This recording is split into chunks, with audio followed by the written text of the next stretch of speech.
Good afternoon. Good afternoon. Can we take our seats, please? We're going to start in 2 minutes. Can we take our seats? We take our seats, please. We're going to start in a minute. Thank you.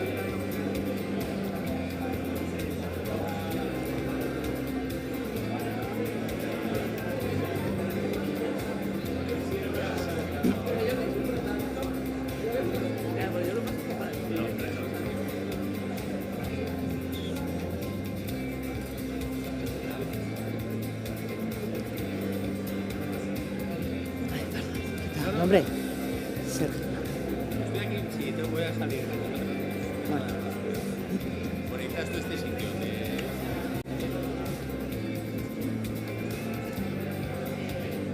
En algún momento un Sergio on stage. Ya, ¿Vale? al final. ¿Vale? Good afternoon. Good afternoon. Hello. Hello. Yes, yes. We're going to start. That's what I like. So I'm gonna start again now that I have your attention.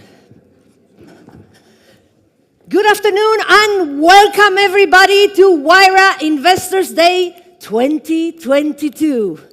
My name is Helena, with H, please, like Helen of Troy, but I don't give so much trouble, I hope. And I'm thrilled to be once again your MC on this stage for this edition. As you know, Wayra Investors Day is the annual gathering in where Wayra, or our mission, our objective is to gather the top international investors and match them with some of our top startups. I mean some because we cannot bring them all here, but they are all top. We have no differences. So as you know, today you'll see and you'll meet some of them. Unlike in other editions, we have super interesting content. We have big news, and when I say big news, it is very big. So please get your phones ready. And this of giving big news on this Investors Day is going to become a tradition because we already did last year, so stay tuned. And we also meet the crown jewels, which are the 9 startups that we are presenting today. But before we do all that, and in order to welcome you officially to this edition, no one better than our Wayra Hub directors from Madrid and Barcelona, Paloma Castellano and Marta Antúnez. Welcome.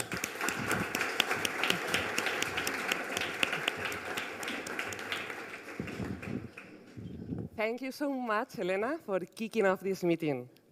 I am very excited to celebrate today here in Madrid the new edition of our Wayra Investors Day. First of all, welcome all of you to this amazing city. And well, a special thanks to the ones that have traveled long way from London, San Francisco, Paris, Lisbon, and other corners of the world to be here with us today.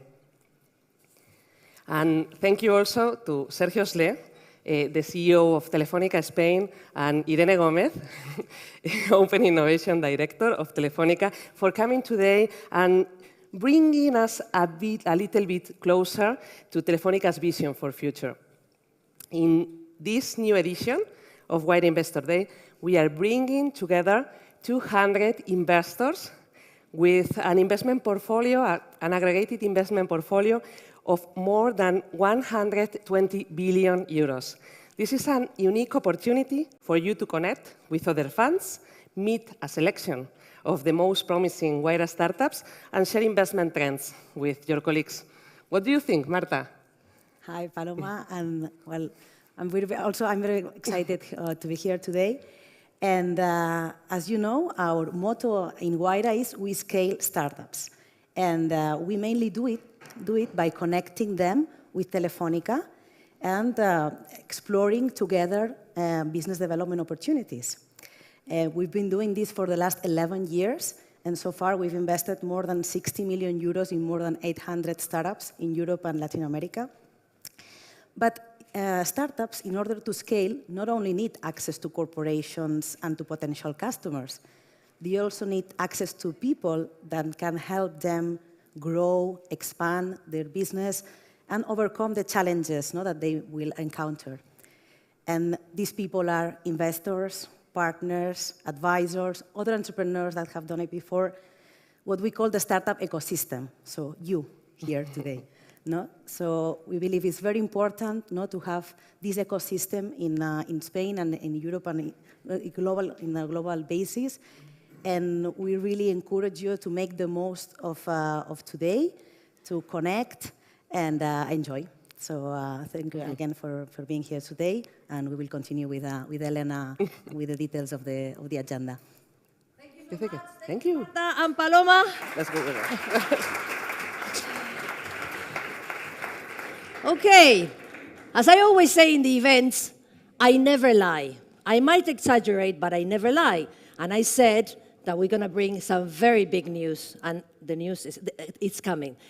But before that, I'm going to make you suffer, and I'm going to give you a bit of housekeeping. First of all, Paloma mentioned, and Marta, that we have over 200 investors. Not all of them are here. Some of them, most of them, a lot of them are via streaming, so I take advantage to say hello to all of them.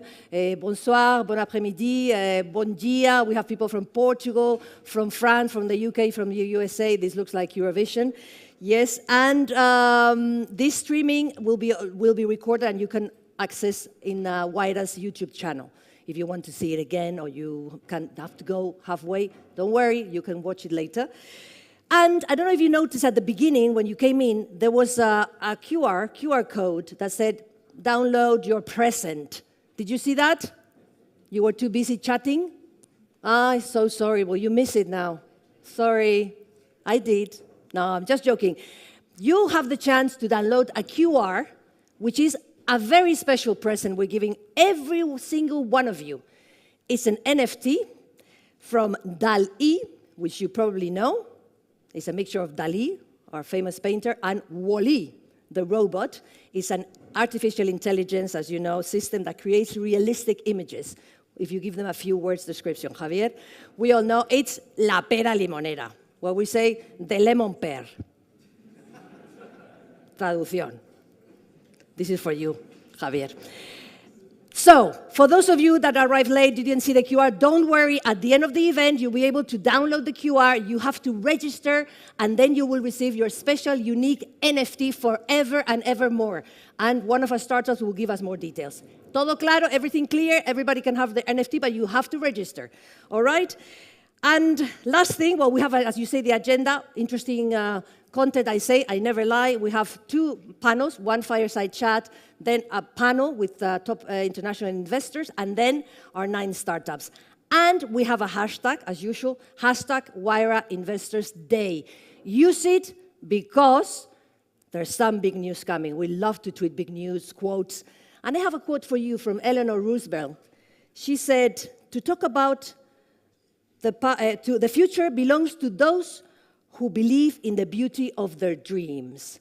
At Wayra, we believe in the power and the beauty of dreams. We support them, and we're going to talk about this, not me, the next guest, and she's going to share some big news with us. So please, let's welcome the Open Innovation Director at Telefonica, Irene Gómez. Bienvenida, welcome.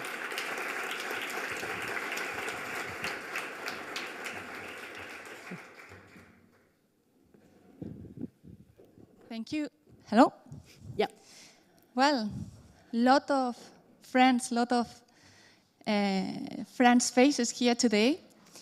And it's super good news. Not only because we have the opportunity to spend some time together, but because this means that even we are in this, let's say that way, uncertain times, we are keeping our bets in the dreamers, as Elena was mentioning, in those founders who day by day are pushing their startups. These dreamers, these entrepreneurs who are working in the future, in the solutions, in the world of the future. And we, as investors, we need to maintain our commitment on those startups, on those players that are going to shape the future. And thinking a little bit about how to use my time in this opening, and linking to the fact that what have we done in Telefonica and Wayra to support, to push those startups, I was thinking about sharing with you the main events, the main important events during that time that I think that reflects very well what we've done. I don't have el pasador. Who can help me? If you remember, in last meeting we have, vamos a ver. Pardon. Far from where? Far from there? We'll do it for you otherwise. Here. What? Is she too far? Victor. Victor is our man. Victor, help me. Okay. This always happens, you know? Always. Otherwise, it's the way we make sure this is live and it's not recorded. Ya está. In last Investors Day, if you remember, we met at Barcelona, and I have the privilege to announce with my friend Iñaki Arrol. I don't know if Iñaki is in the room, but we have the privilege to announce Leadwin. Leadwin is it's the latest South Europe growth fund that is managed by K-Fund, in which we are getting close to deep tech startups, to scale-ups. For Telefonica, Open Innovation, and for Wayra, is a super important initiative because it's getting us closer to the scale-ups, to those startups that are creating the enablers that are going to generate the new business models. Well, during that time, Leadwin has been able to deploy its first investments and analyze more than 100 scale-ups. And big things are happening in Leadwin. Very proud of that. Then, this year, I don't know if you are aware, but we, in April, more or less, we announced and launched Vivo Ventures. Vivo Ventures is Wayra and Vivo fund, CVC fund, in which we are going to invest 60 million euros in B2C startups at growth stage in Brazil. In spaces that are strategic spaces for Vivo, and I'm talking about entertainment, education, fintech, e-health, connected home. So we are very proud to say that we announced our first investment, and I'm pretty sure that we are going to see more investments before the end of this year. But this is not the end. Leadwin, Vivo Ventures, we did something else. And today, I'm very happy to be able to share with you exclusively today. But we've been working very hard with our colleagues of Telefonica Insurance, and I'm going to ask to join me on stage my colleague Augusto from Telefonica Insurance. He's the director of corporate risk and insurance. So welcome to the stage. Please, applause. Thank you. Gracias, Irene. I think before we explain what we've created jointly, what we designed together, look at the slide. What you see here, and for those who like astronomy, this is Cassiopeia constellation. I don't know if you know, but in the North Hemisphere, it's difficult to see the polar star, the Estrella Polar, the North Star. And in the past, sailors used to look for this constellation to find the path home. Well, Cassiopeia, in the mythology, the real name was not Cassiopeia, was Eop. And today, I'm very excited to announce that we've created Eop Ventures jointly with the team of Telefonica Insurance, that is going to be a wider vehicle in which we are going to be very focused to look for insurtech and finance tech startups at early stage for the team of Telefonica Insurance. But why it's important? Yeah, I think it's a good news.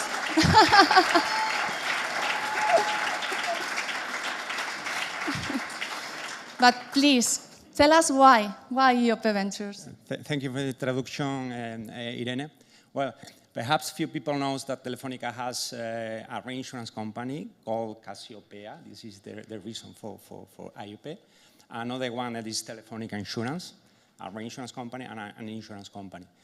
The point is that, well, we decided to, well, we are really excited with this initiative. We think that this is matching several goals at the same time. On one hand, is our contribution for the boosting of new technologies in insurance sector. On the other hand, we think that some of these investments could be very useful to develop the insurance ecosystem of our own insurance entities. Thirdly, on top of this, we can obtain some good financial result for those investments, aligned with the investment policy of our insurance entities. We are managing a portfolio of more than 300 million on investments in those entities. And finally, it's a great opportunity to obtain very good group synergies, leveraging Wayra capabilities. We in Telefonica Insurance has not, in our investment team in Telefonica Insurance, we don't have the necessary resources to cope with this type of investment. Therefore, the role of Wayra for us is key. The experience of Wayra in this, well, as a startup accelerator for us is really the guarantee for the success of this initiative. And I want to thank you that you trust on Wayra to make this happen, because we are going to make big things. We are going to invest on those startups. We want to invest with you on insurtech and fintech startups. And, well, let's welcome Eop Ventures, and thank you for coming today. Applause. Thank you.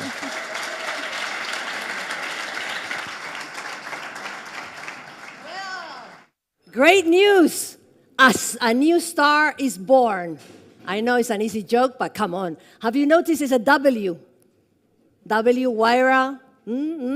Coincidence? Qué bonito, eh? Well, that was the big news, but there's more coming, so you can tweet. Eop Ventures is born. So I don't know, Irene, how we're going to do next year to, you know, yo ya estoy estresada. A ver.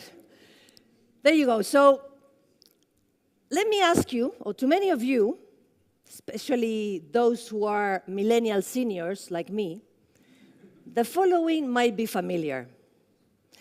When I was just a little girl, I asked my mother, what will I be? Will I be pretty? Will I be rich? That's what she said to me. ¿Qué será, será? Whatever will be, will be. The future's not ours to see. ¿Qué será, será? Bravo, daros un aplauso.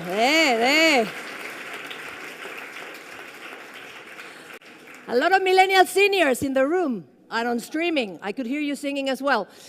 This was Doris Day singing in the 1956, yes, Alfred Hitchcock classic film, The Man Who Knew Too Much. This song won the Oscar that year for Best Original Song. This song served not only as an important part of the film's plot, and of those of you who haven't seen it, you'll have to wait till the end to know what happens, but also it popularized the title expression, ¿Qué será, será?, as an English phrase that means kind of cheerful, I forgot, cheerful fatalism. But contrary to the popular opinion, this expression is not of Spanish origin. It was first documented in the 16th century as an English herald motto. But that's another story for another day. You might be thinking, all right, where is she going with this? Well, at Wayra, we also ask the same question as Doris Day, ¿Qué será, será?, regarding the technology in general, and Telefonica in particular. And to talk about this, no one better than the CEO of Telefonica Spain, who will have a conversation with Wayra Madrid's director. Please, let's welcome Sergio Osle and Paloma Castellano. Welcome. Esas clases de canto, Elena.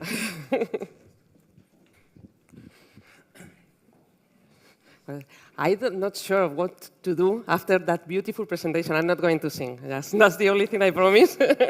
And you be happy for that. So, well, hello, Sergio, and thank you again for being here today. For us, it's a true honor that we have your support as Telefonica Spain CEO with us in Wayra, being with us always. So I think that we talked, it was like 2 years ago, the last time that we talked. And you have just assumed the position as CEO of Telefonica Spain. So, well, my first question is, what is your balance? What is your assessment after these 2 years, 1 year and a half in the position? No. Ah, okay. Ahora. There you go. Well, thank you so much, Paloma, Wayra, and everybody for putting up with me. I guess it's some kind of diversity, bringing the guy with the suit. Apologies for that, but yeah, it's really exciting. I mean, it couldn't be 2 years ago because I think it was like a year and a half ago when I got into this role. And, well, it's exciting times, right? I wish I would have stayed as a consultant. No, selling PowerPoint is much easier than going through all these things. No, it's been personally, it's been very fun. It's been very enriching. You realize, it's very humbling as well. You realize the power of a company like Telefonica in Spain. I mean, I don't know. By the way, I guess that we have to do this thing, but just out of curiosity, how many of you don't speak Spanish? That's a couple. Okay, but, so well, we're doing this English for the three of you. So appreciate our effort. Don't feel bad. Don't feel bad. Especially mine, not yours. Oh, I know there's some people out there as well. It's always a pleasure. And no, but I mean, maybe some of you don't know. I didn't even know myself the extent of what Telefonica Spain is and the different things that it's able to do. And it's very surprising. It's very humbling to see the power of a large organization with a lot of focus and the kind of things that they can do. When you just look at the business of Telefonica Spain, obviously, I think you all know our role in the telco space, so that we sell phones and fiber and stuff like that. It is somewhat known that we have a TV business. Hope many of you are clients of us. That's actually the role that I came into. Maybe not so well known is the role that we play in local production in Spain. I'm very proud of that. Obviously, I'm very biased. But it is weird that for a company that didn't produce any original fiction like 4 years ago, 3 years ago, over the last 3 or 4 years, we've won like 40% of all the awards in the industry, for whatever it's worth.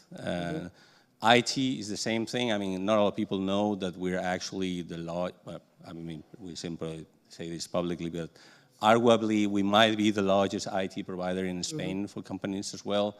So it's very humbling and it's very enriching to see the broad of services that we offer.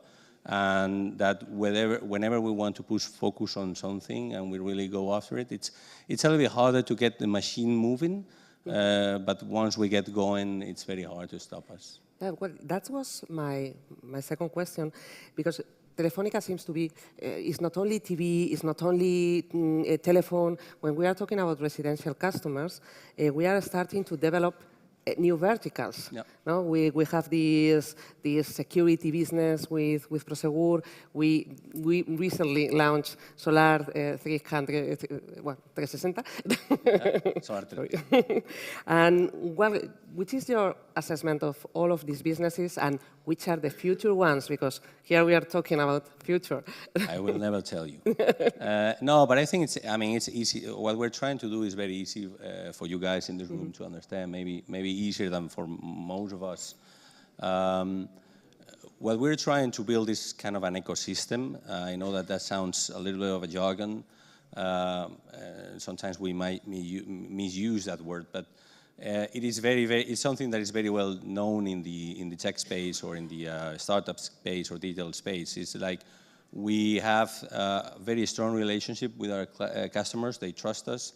We also have a certain number of assets that are distinctive to us, and we try to bring that relationship to other services. So, for instance, I mean, we already operate in the homes of our customers, and we operate in the way that we actually touch things in the homes of our customers. We install things, we maintain them. That's not so easy to do, as many of you will probably know. And the customers, they trust us with, not just, touching things around the home, but also the operation of something that's very vital, as has been proven very recently, which is the communications, the personal communications and home communications. The jump from there into security, which might be a little bit of a long jump, is actually not such a long jump. It's very similar. In the end, when you install an alarm, like a real alarm in a home, you have to go to a house, you have to touch things, you have to install them, you have to operate them. You need to offer a quality service that people can trust, because in the end, it's the security of your family, of your home, and you have to maintain it as well. And everything for a monthly fee that you pay against an initial investment. So it's not that difficult, and the same thing happens with solar. Solar 360, which is, for those of you who don't know, it's something that we just launched. And it's around the operation of solar panels. And it's, again, a very similar proposition. It's not that so what we're trying to do is we're trying to move, or not move, but, well, expand to services into the home that are not so different from the things that we actually do, where we have a true differential capability, because, there are very good digital companies out there that can do many things that we cannot do, but there's not many companies that can actually go and operate within millions of homes in a single market, installing things and maintaining things. So we try to do that. And I think one of the things that we've also learned from our recent history is that, and this is something that applies, I would say, to all of you, and comes very natural to all of you here in this room, is that the only way to make this successful is if you really take a leap of faith and you invest. And you really bet the house, and you take a company risk and a personal risk as well, because there's actually a phase behind that when you have to defend an investment. And it happened in the TV. We bought a TV company, and we built it, and we grew it into what Movistar Plus is today. It's happened with security, with our JV with Prosegur. It's happened in energy with our JV with Repsol, all of them leaders in their space.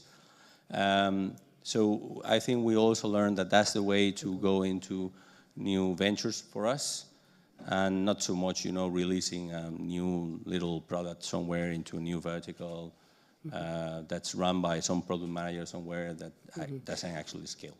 So we are going to see more verticals in Telefonica? Yeah. Any ideas will do?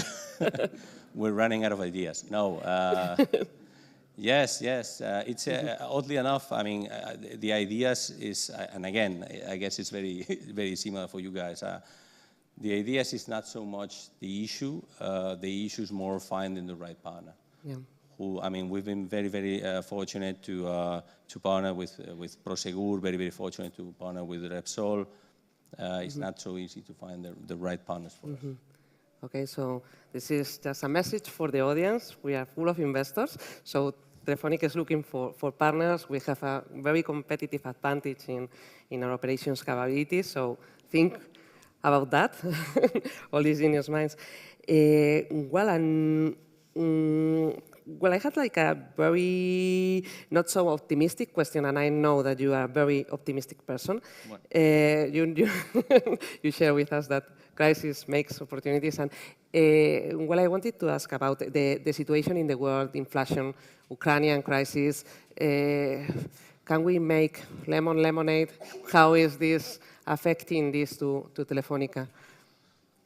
Well, I mean, there's what other option do we have, right? So, and again, I think everybody that's in the room should feel very, very privileged, whatever it is that we all do. I mean, we have no reason to complain. And of course, I would have loved to, you know, run a mobile company in 1993, but that's what it is, or to be in Google in 2003. But we have the cards that we have, and you have to play with those. And again, I think we should all feel very, very privileged. Of course, this kind of crisis affects everybody and affects us as well. And it's like, the funny thing is that you don't feel like you ever run in a normal environment anymore. So it's like whether it was the previous crisis, then the COVID, and then this, and then it's like at some point we will just operate under normal circumstances, I guess. But you just have to adapt to it. Obviously, there is an issue with energy cost that we need to manage. There is an issue with inflation that we need to manage, and probably, I mean, all across different sectors, we haven't even seen the full extent of that yet. It will come, unfortunately, but you just have to. I mean, the good thing is that, at least for us, if you have very clear in your strategy, in your execution, what it is that makes you different, and what are your sources of value creation, and you focus on that, I think you can manage most difficult situations. I mean, yes, you have to be a little bit or way more careful with cost, and yes, you have to make sure, and this is extremely important for us, that as we may go into a period where people are going to be putting more attention into what value do they get for their money. So we need to pay more attention to that to make sure that we remain competitive in that new space. But it is what it is. Yeah, you have to go with that. So, well, in fact, we are living a technological revolution here with things that can change the world and can contribute. And we have the arrival of Web3. Well, it's arriving. Let's see what happens. The metaverse, massive implementation of 5G. That Telefonica has to say a lot about. Artificial intelligence playing new roles everywhere. How do you imagine the future in the coming years? Or, well, not so far away. Let's just move forward to the next year, 2020. Well, okay.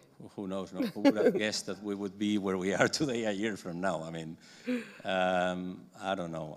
I mean, if you look at from our side of it, more of in the telco space, I would have to say 5G. I think, and again, it sounds pretty much like a common place, no? Because I mean, what are you going to say? And I think a lot of people that might not understand the technology very well, they might be misvaluing the step change that 5G represents. So it's not 2G and then 3G and then 4G and then 5G, which is just faster, and especially because a lot of people didn't really get the difference between 4G and 3G. 5G is a whole different game. It's more the way that it is designed. It is designed to operate more with things. Is less. Well, it's not less. It's just not about communicating people or mobile phones, but it's actually communicating things. And it's also very embracing of other technologies, advanced technologies, that it can operate with in a very seamless way, whether it is edge computing or those kind of things. So it will have a huge impact on the industrial processes, that's for sure, and it's already starting to happen. It will become, I mean, all of those, any company that is not, especially in the industrial space, but I would say beyond that, that is not adapted, is not taking the opportunities that 5G and adjacent technologies will bring. They will have a very tough time to compete. And then in the consumer space, I mean, very frankly, it's hard to see. I know there's a bunch of people who have been trying AR whatever it is, or 360 immersion through 5G. Personally, I don't see it doesn't really make that much of a difference. But the reality is that we've never been able to figure out what is going to be coming up when you have that new bandwidth or possibilities enabled to us. So again, from a very, very long answer, but I would say from the telco perspective, I would say 5G. If I would have to say from a technology point of view, and I will not develop on that, I think artificial intelligence. I think we are way, as a society, we're way misvaluing, underestimating what AI is going to mean for the way in which we operate as a society. I think it will be the technological revolution. And it will happen in a very, very short period of time. But that's my for good or for bad, who knows. But that's just my personal opinion. Yeah, well, they say the singularity is quite. They project it even in 2025. So, and well, we know that you are a great connoisseur of Silicon Valley because you have been studying at Stanford. I have a bunch of friends who became millionaires there, but I don't know if that makes me a connoisseur of Silicon Valley. And well, I know that you know the ecosystem over there, the way. So, what do you think should change in Europe to give more space, to have more startups, and to make them grow as much as they are over there? These are the main difference that we can change. I'm sure that there's many people here that can answer that question way better than myself. From what I've seen, and also from what we experience as a company, I think there's one thing that's actually very hard to change. I don't know how you could change that, which is the scale. When I mean, and some of us, I mean, Sonia is around there. We went to the same place, and we have a bunch of friends who as you were saying, they would dream about the things that they were going to do, no? And they were rightfully.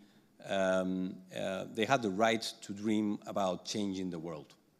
And that's the way they operate mentally. And they're able, I mean, we witnessed, I was there so long ago that, I mean, I was one of the guys that went to the Facebook houses parties. I mean, that's that's how it all started. And you would see all these guys, I mean, it's like, and they were talking, they were thinking about changing the world while they were having a blast.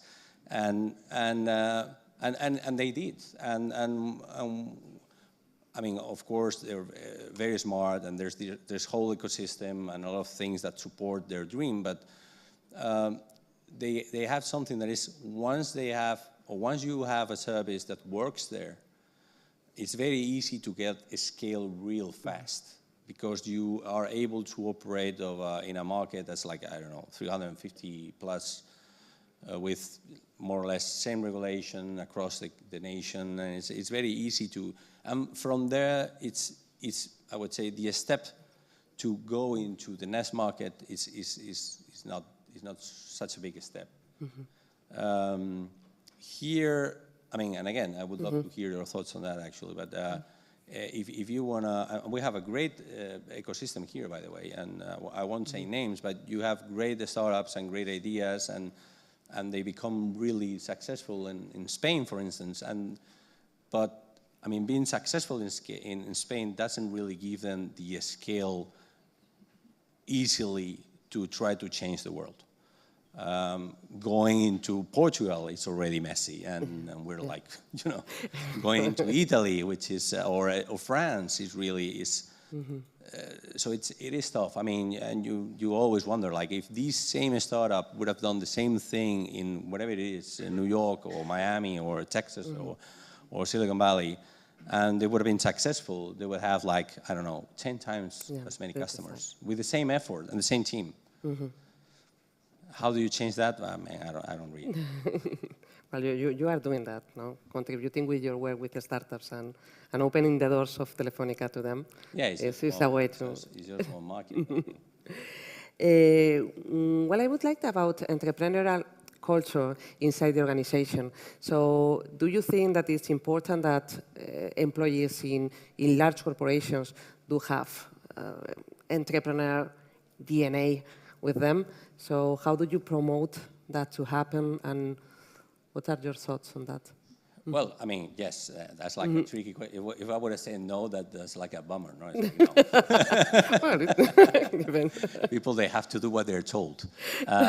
No, yeah, of course, it is tough though, because I mean the risk and reward scale doesn't work the same way in a big company as compared to a startup or a technology company, right? I mean, if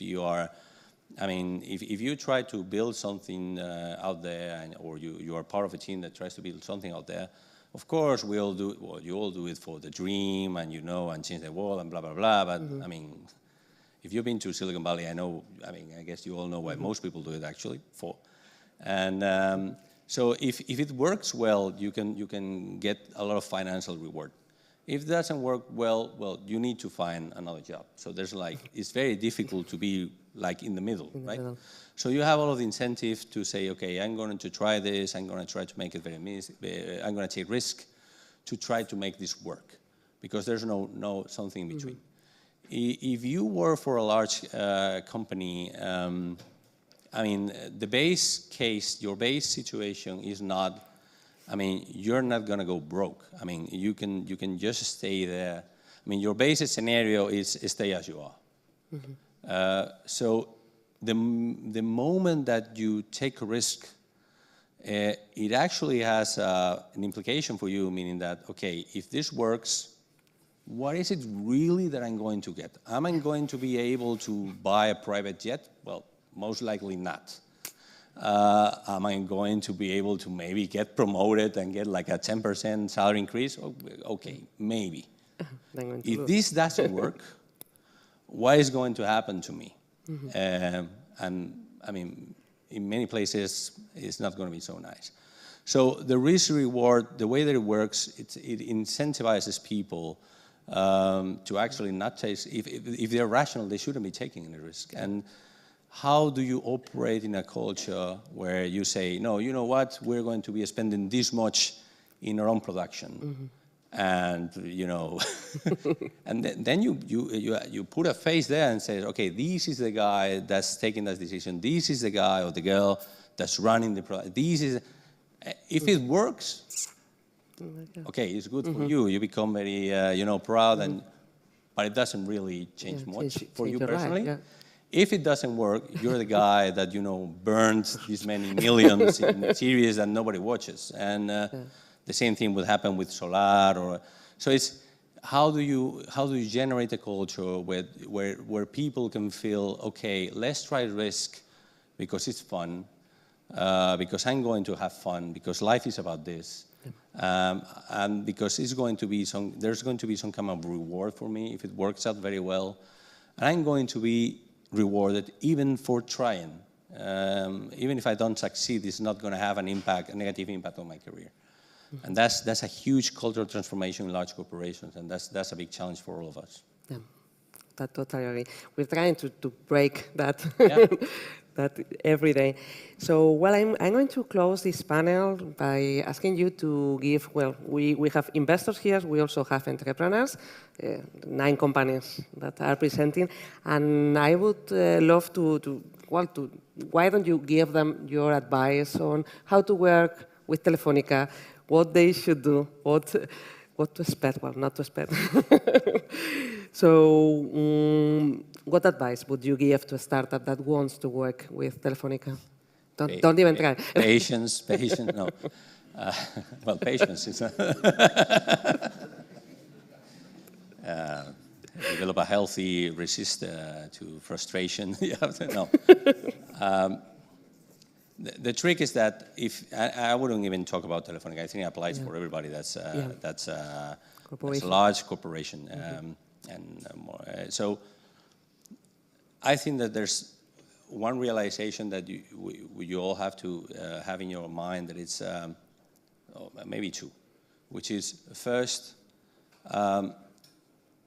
usually our traditional business or our core business is so big that unless what you are proposing or we're working together doesn't really change the needle, it's going to be extremely difficult for you to get the interest of anybody in the company that's going to be able to push that idea forward. So if you're a company that has like a 20 billion revenue a year, and you come with an idea that's going to generate, I don't know, 10 in 3 years, I mean, it's like, okay, but in 3 years, God knows where I will be, right? So it's not like, so it doesn't mean that you have to generate $1 billion in year one. Obviously, that usually doesn't happen. But it has to be something that's meaningful, that has a meaningful size, so it's worthwhile for people to put focus into it. And the reason why this is important is because large corporations operate under such a heavy machinery that unless you have the strong support of somebody that's willing to kickstart the engine with you, it's going to take you nowhere. So the good news is that if you do it, then, I mean, you probably have the best partner in any market that you could have. And this is why we operate very, very well with not just with companies that are in the realm of Wayras of this world, but with large IT. Some of our biggest partners are companies like Microsoft or Google, obviously, Netflix. We have a very healthy partnership. We are very happy with each other, and we complement each other very well. Because I think we are a great partner for, customer experience, operational excellence, and those kind of things. So we are great, but it takes a while to get it started, because sometimes we are not as streamlined as we should, probably. And unless you have a value proposition that can really make a difference, that's going to be, you have to be really tough and really resilient, because that's going to take a lot of effort.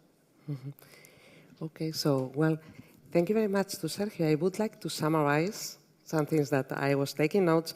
So if you want to talk with Telefonica or any other large corporation, please try to bring things that move the needle, that really move the needle.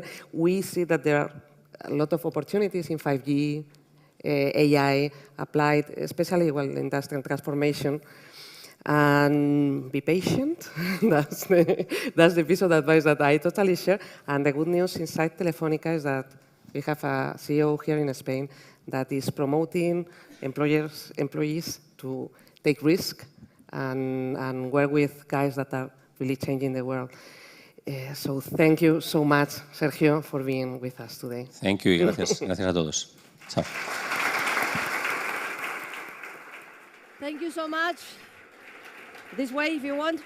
Thank you so much. And Sergio will be happy to know that he's not the only one with a suit in the room. Hay algún otro despistado también. So don't worry, don't suffer about that. Okay, the following may be familiar to many of you, whether you are a millennial senior, a millennial, a senior, a lamppost, it doesn't matter, okay? Are you ready? Oh, there's no one in the room. Are you ready or are you dead? Ready. Oh, thank God the starters are ready. ¿Cómo se nota que venís, eh? Now is the winter of our discontent, made glorious summer by the sun of York, and all the clouds that sparkled on our house in the deep bosom of the ocean buried. Come on, what is it? Esa que se ríe, that one that laughs. Come on.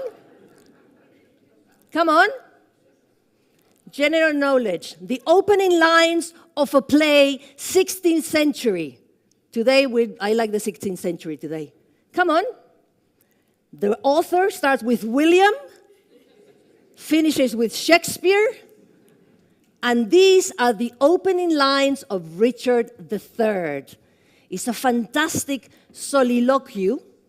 I don't know if we say that in English, I think so. Sergio, your English is perfect, so you don't talk soliloquies in Silicon Valley. They do pitches. It's Richard's the third pitch as the play starts. It's a young Richard. The story is that Richard's brother, Edward IV, just put down a long war that took place over the months, and he assumed the throne. Richard was not king yet. So the winter of discontent transformed into a stunning, glorious summer in which England started an era of peace where all the citizens could enjoy the pleasures of life. And you may be thinking, where is she going with this? Well, we also ask ourselves the same question. Is this the winter of our discontent? Is winter coming to our dear ecosystem, the startups and the investors? Well, to answer all these questions and give us the clues, secrets and answers, we have a fantastic panel organized with top international investors who will be introduced by our unique super moderator, Marta Antúnez from Wayra, Barcelona.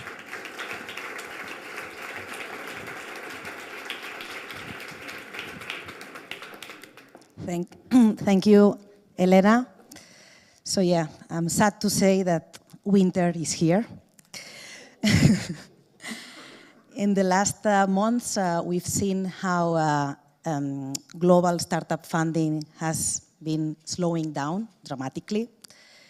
To put some numbers, in Q2 2022, global funding of startups was of 120 billion worldwide. That's the lower amount since the beginning of 2020 and represents 27% less than the same quarter in 2021. So it's not good news. Apart from that, as you know, valuations are also decreasing, and also to this you have to add, as we were mentioning before, inflation, energy prices, geopolitical issues. So a little bit depressing, but we want to give some hope, and bring some light to this winter, because we are in innovation. In innovation, we like to solve problems and to create a better future. So I'm very happy to be here today to moderating this panel about how can startups and investors stay hot in this current winter. So I'm happy to introduce our panelists. So please come in stage. I will sit here because to follow Javier Villamizar, Stephan, Morais, reivindico, Itxaso del Palacio y Pascual.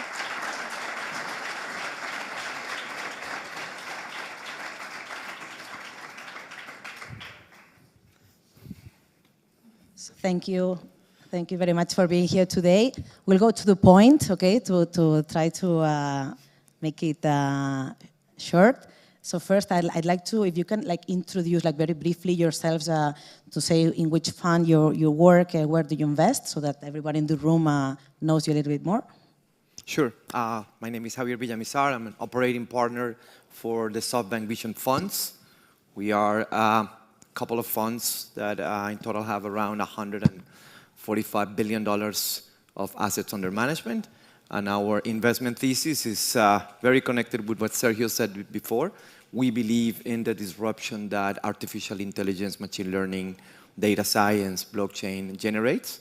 And we fund companies that are using those technologies to generate disruption. Hello, thank you so much for having me.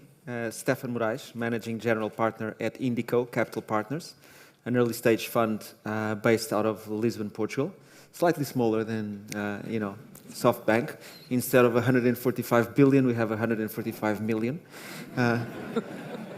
Nevertheless, our 30 companies raised 1.7 billion in the last 3.5 years. Some of it. And we have a few in common, yeah. Some of it from SoftBank, some of it from North Zone, and we also have things in common with Notion, so we can't complain, and things have been going quite well. Great. So thank you for having me here to Marta and Paloma and the whole Wayra team. So my name is Itxaso, and I am Spanish, but I am based in London. I'm a partner at a fund called Notion Capital, and this is a B2B SaaS fund. So we've been for 13 years investing in SaaS. In Europe, we invest mainly in Series A, and you have heard probably some companies in the portfolio like GoCarless, Currency Cloud that we just sold to Visa in December for 1 billion, Padel, ULife in the insurance space, and we have some investments also with Wayra, apart from some of the people in the panel. So it's great to be here today. Great, and Pascual Cortés-Monroy, also thanks a lot for having me. I'm from Chile, an investor at Northzone, which is a pan-European transatlantic fund. We've been investing for 26 years, most recently out of our 10th fund, which is a $1 billion fund where we invest across categories from seed through pre-IPO, and also share investments with Wayra, very proudly out of, and most recently this year, which we co-led their Series A, together with Insight Partners. So amazing. So thank you very much. So going to the first question for Javier, no, you're based in Miami, no, and as you were mentioning, no, investing at global level. How do you see the current startup funding market? Tough one. After what you just said, it's difficult to contradict you, but I think we have to realize, in order to answer the question about what's going on today, we have to really look what was happening in the last couple of years, right? We went through, obviously, a complicated situation around the world with COVID. Then we went through, or we're going through, complicated, macroeconomic situation in many countries around the world with inflation, with potential recession. And then we have, on top of that, the geopolitical crisis that we are suffering, next door. And then you have energy crisis, and you have all these things that, the way that I describe this is kind of the perfect storm. And then we have that today, but we also have this amazing 2021 when $600+ billion of capital was deployed into VC around the world. 32 of those were deployed in an industry like crypto that went through a complicated winter for many, many years, right? I think around $200 billion were raised into VC funds during 2021. So we're coming from this anomaly in the space.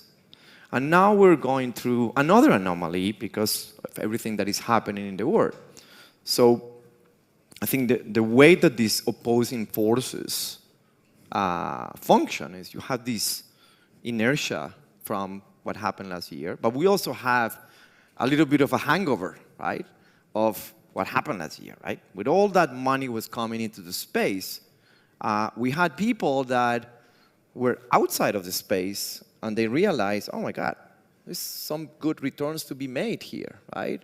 The public markets were not doing that well, so some people that were on the sidelines that were doing other things, they also came, right? We have crossover funds, we have the likes of the Tigers and the Coaches that put a lot of money in the space. So you have all that inertia coming, and then suddenly, because of what's happening around the world, the market is now become a little bit more sober, right? And this is what the startups are finding, right? That the money is there, because if you look at the checkbooks, at the balances of these funds, the money is sitting in these funds. It's just that the investors are being a little bit more careful, more judicious, more disciplined on the way that they deploy the capital. So what's going to happen? Difficult to predict, but we have to understand this is the situation, and this is the way that it's going to be for a few months, right? This is not going to be, I don't like to call it a winter. I think this is just more of a moment of sobriety for the industry, where the money's there, the money's going to be deployed. It's just that it's going to take longer, and people is going to be just more careful on the way that it's deployed. Very, very interesting point of view. I'm curious to know, Pascual, maybe for you, if you see any difference in Europe versus what's happening in other markets, like in the US, as Javier was mentioning, where last year, like this many millions also were deployed, with these huge valuations. I don't know, when we started this winter, some people said that maybe in Europe won't be as hard, but the reality is that also, if you look at the numbers of Q2, the funding European startups decreased 38% versus the year before. So how are you seeing this current market in Spain? In Europe? So I mean, I think there's two things. I think the European ecosystem has permanently graduated over the last couple of years, and I think it's important to spend some time on that. And then on the other hand, I think it's important to also reiterate what Javier said around 2021 and COVID. And so how did we get here, right? So over the last couple of years, you've had 10x increase in digital demand, 4x time the amount of capital looking for yield, and the maturity of delivering applications through the cloud or API has basically accelerated development cycles. And what that meant is that all of a sudden, companies could grow much quicker, and there were much more of those companies. That drove a lack of pricing discipline, which was largely fueled by a change from historically having a illiquidity discount in private markets to all of a sudden having an illiquidity premium. And as Javier mentioned, non-traditional investors pushing those prices up created a frenzy, and markets have caught up, and that's where we're today, right? And so I think in many ways it's a natural point. But I think it's important not to forget, and I think this applies to Europe as well, that if you look at, for example, the number of unicorns since 2013 on a year-over-year basis for the last 10 years, it's around 20 to 40, increasing slowly in a pretty linear basis. And all of a sudden, 2021 spikes, right? And that linear growth that we've been seeing for the past 10 years, which is continuing this year, will continue. And that is enough to sustain a very healthy market.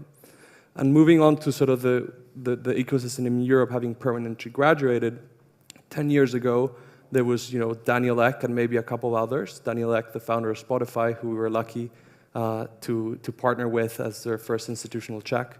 But today there's hundreds of unicorn founders who employ around 160,000 people, right? And so the ecosystem has permanently graduated. That capital is there, and ultimately this is we talk a lot about capital, but this is an industry of entrepreneurs and talent, and those 160 people with knowledge of how to build billion-dollar companies are there. They are the ones that will be building the companies of the future. And last year, for example, London Business School was the first year where the majority of people moved to tech instead of finance or consulting, right? And so if you think about the flywheel effects of capital, talent, and entrepreneurship, I think it's a very healthy spot for the European ecosystem looking forward. Yeah, so capital is there, talent is there. Why are we not taking the moment to invest even more if valuations are also going down? Now we're talking about like this moderation. So I'm curious to know, for example, Stephan, how are you looking at the market and how are you behaving in terms of like deploying this capital, more cautious, or you think like crisis also like bring opportunities to invest in a better terms, no? I think it's worth introducing a couple of nuances here. And if you look back over these 10 years, things have really changed a lot. And in fact, we were wrong by like 6 years, because since 2015, I was saying publicly that I think things were kind of getting out of control. It only came to this point in 2022 where the winter kind of arrived. We hope it's a short winter. But the truth is, and to give you an example about Portugal, a small country with 7 unicorns, and the Indico team has been involved in 7, not the same, but 7 unicorns in the last decade as founders or investors. We saw that gradually things, terms were starting to be unbalanced. But we also saw that there was the emergence, and I think this happened also particularly in Spain, because in the US it was already happening for a long time. There was not only more capital and more talent, but a different attitude from entrepreneurs. And that is very positive, and this crisis will not end that. In the last decade, for sure, Portugal and Spain, the young, qualified entrepreneurs became global, elite, aspiring moguls, right? And this is also a cultural change that is very welcome and is not going to roll back. We might have a bit of a pause now, but when I started working, and when I was in London in the dot-com boom and then in the bust in the US, we wanted to work for, finance or consulting or even, a corporate. And now people want to be, masters of the tech world and of Web3. And this is incredible. And so I think that, yes, we, for example, we invested quite a bit in 18, 19, and the unicorns that we have now in our current fund stem from those investments. And then clearly last year we kind of slowed down quite a bit because we thought that according to the size of our fund, we couldn't take excessive risks. But it's also very different to be in a position as SoftBank or even Northzone or us, which are early stage investors, investing primarily locally to take companies global. And one of the things that we also saw, and answering Sergio's question about how to go beyond Spain when Spain is a big but not big enough market, Portugal, there is no market, right? Which is great, right? Because it forces the companies to go global from day one. There is no Portuguese market, and we don't even go to Brazil, right? So you go straight to the US, you sink or swim. If you do well, you become a unicorn very quickly. If you don't do well, you disappear very fast. You don't spend a lot of money to your investors. So I think that one of the things that will keep on happening, and it is happening more and more in Iberia, is that the entrepreneurs are going global from day one, are not staying in Spain, are certainly not staying in Lisbon or in Portugal, and that's something that is not going to change with crisis or no crisis. Totally agree. And very interesting point about going globally from day one. And Itxaso, you were mentioning some companies, no, that you've been recently funding, and also, for instance, last week, no, we heard the news about Cledara also invested in their Series A, no, and are good companies still getting access to capital? And what would be like your what would you, like here in the room there are some entrepreneurs, what would be your advice, not to like entrepreneurs that are now looking to raise their Series A, for instance? Mm-hmm. Yeah, you're right. We announced, in fact, the investment in Cledara. It was a 20 million round. And it has been, a couple of people came to me and they said, but surely this deal was done months ago and they announced it last week. And I'm like, no, this week was done 2 weeks ago, and we announced it last week. We announced it as soon as we did it. So this is interesting that people couldn't even believe that you could do today a 20 million round, right? We did it with Nautai. I think I've seen Borja around here and some other investors in Europe.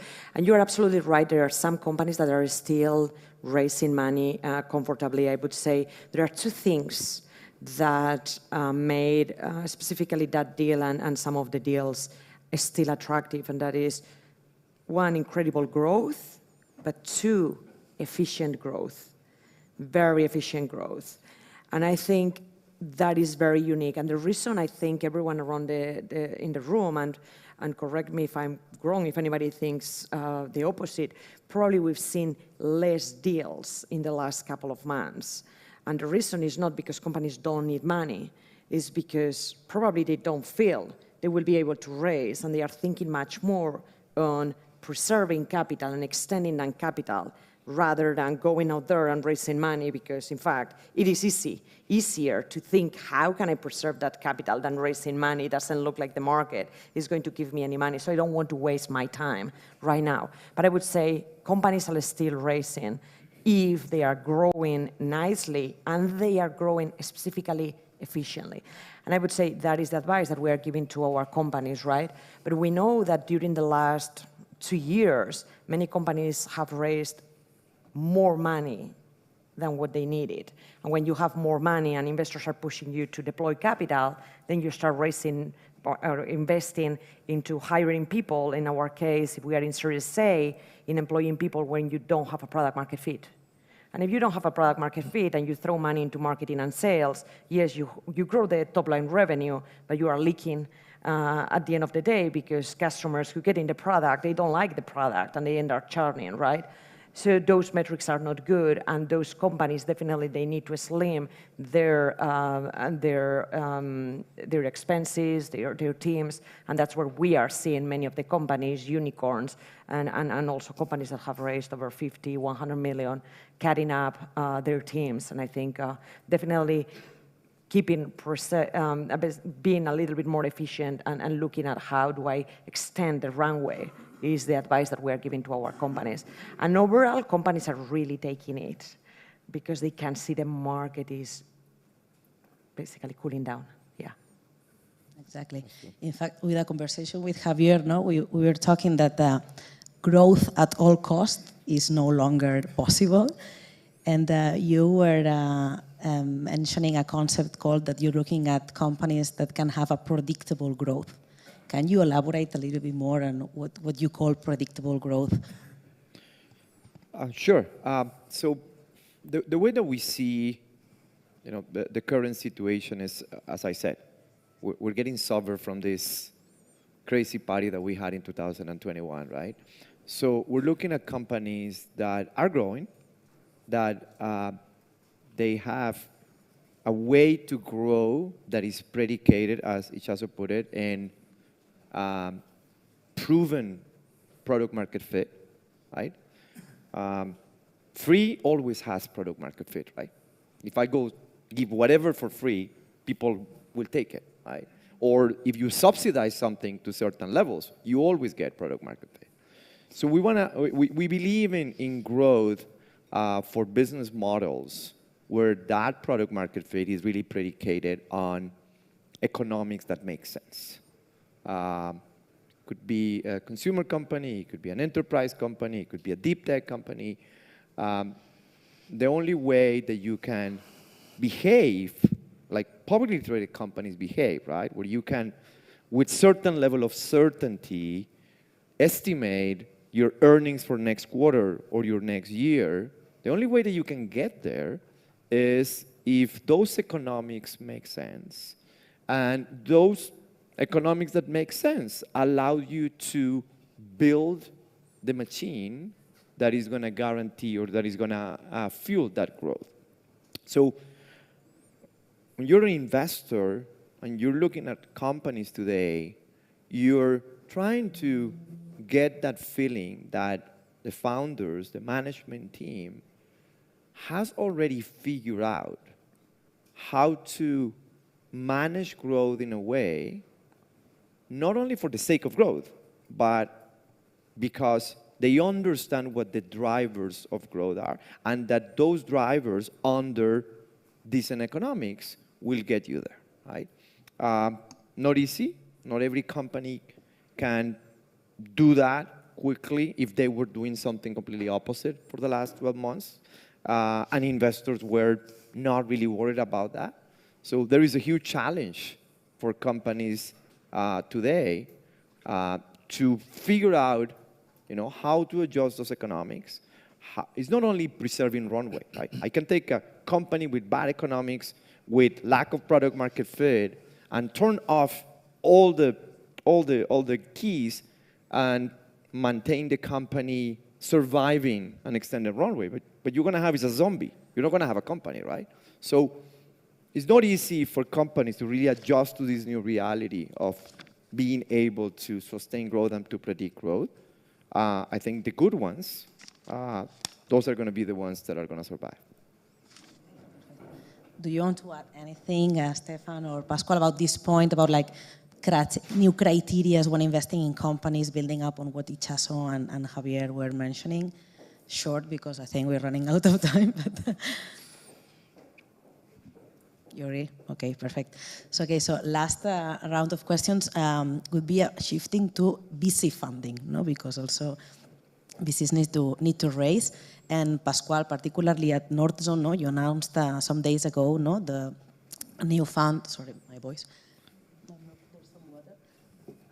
Mike. 1 billion new fund. So maybe you can explain how easy or difficult has been to raise a new fund under these market conditions. Sure. So, we certainly don't take it for granted. It's a lot of trust that our LPs place on us. And in any time, whether it's harder or easier, I think it's important not to sort of take it for granted. I think we were fortunate where some of the sort of points that I was making at the beginning about the market around discipline, I think also translates to funds.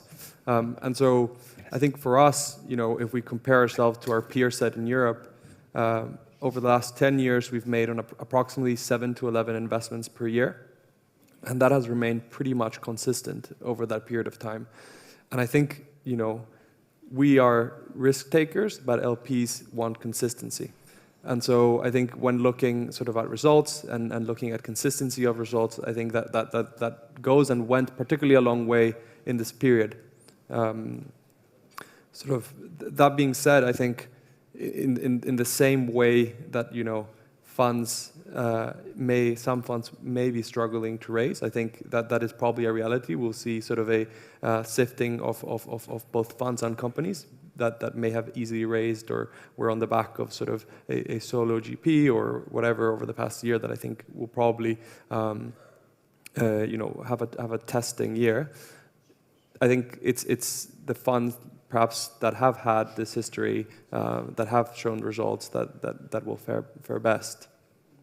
Yeah, totally agree. And I think also, Stephan, you were mentioning you are also in the process of raising new funds. How are you feeling like the appetite? Yes, I mean, we launched recently a blue economy fund that invests actually in sustainable ocean-related technologies. And it's been, it went quite well, but it's also a fairly small 50 million fund. And we will launch soon new funds, 1 or 2 funds in the next few months. Of course, it's always on average harder to fundraise for funds in Europe than in the US. And it's also much harder to fundraise for small funds than for bigger funds. In particular because in the US, of course, there's institutional investors and it's an asset class that has been tried and tested for 50 or 60 years. In Europe, most institutions are still new to the asset class. Some were burned 20 years ago and never came back. And others just do not invest in smaller regional or local funds, and they obviously would prefer to invest in bigger funds. Having said that, we are seeing more and more family offices and corporates, big and small, and also individuals, and we have 200 LPs or so in our funds, and many of them from the US, that when they like a specific strategy, they also value the niche, either geography or stage or industry. So there's 3 types of niches. You can be a niche geography, a niche stage instead of multi-stage, and you can also be a niche, say, only AI or only Web3. And so we think that it's, the market is growing, but of course you need to deliver. You need to show consistency in your subsequent funds to be able to attract and renew the commitments of existing LPs, and then attract new LPs, and probably not try to go too fast. I think not try to change too much your strategy, go too big too soon, because that you're probably going out of depth in terms of what you are doing. Amazing. So it is possible to raise funds for VC. It is possible for startups to raise money, although more difficult than some months ago.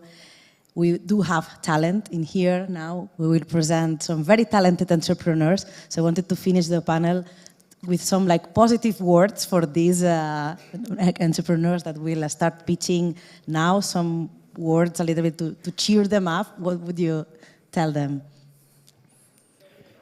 I think the message for everybody, both for startups and LPs, is this is an industry, tech industry in general, that goes through cycles, right? And maybe there's too many young people here that haven't experienced in their life what we're living today. I'm pretty sure probably 50% of the audience here never went through a recession, right? And that have never seen this kind of phenomenal situation. But in tech industry, this is cyclical, right? And we see these, in 2000 and 2008 and later on. So when you are an LP and you invest in a VC fund, you're there for the long run. You're investing for 10 years, for 12 years, right? So you're going to enjoy the benefit of being able to ride the wave on the top and the wave at the bottom. If you are a startup and you have a business that can show growth, you're going to be able to raise money.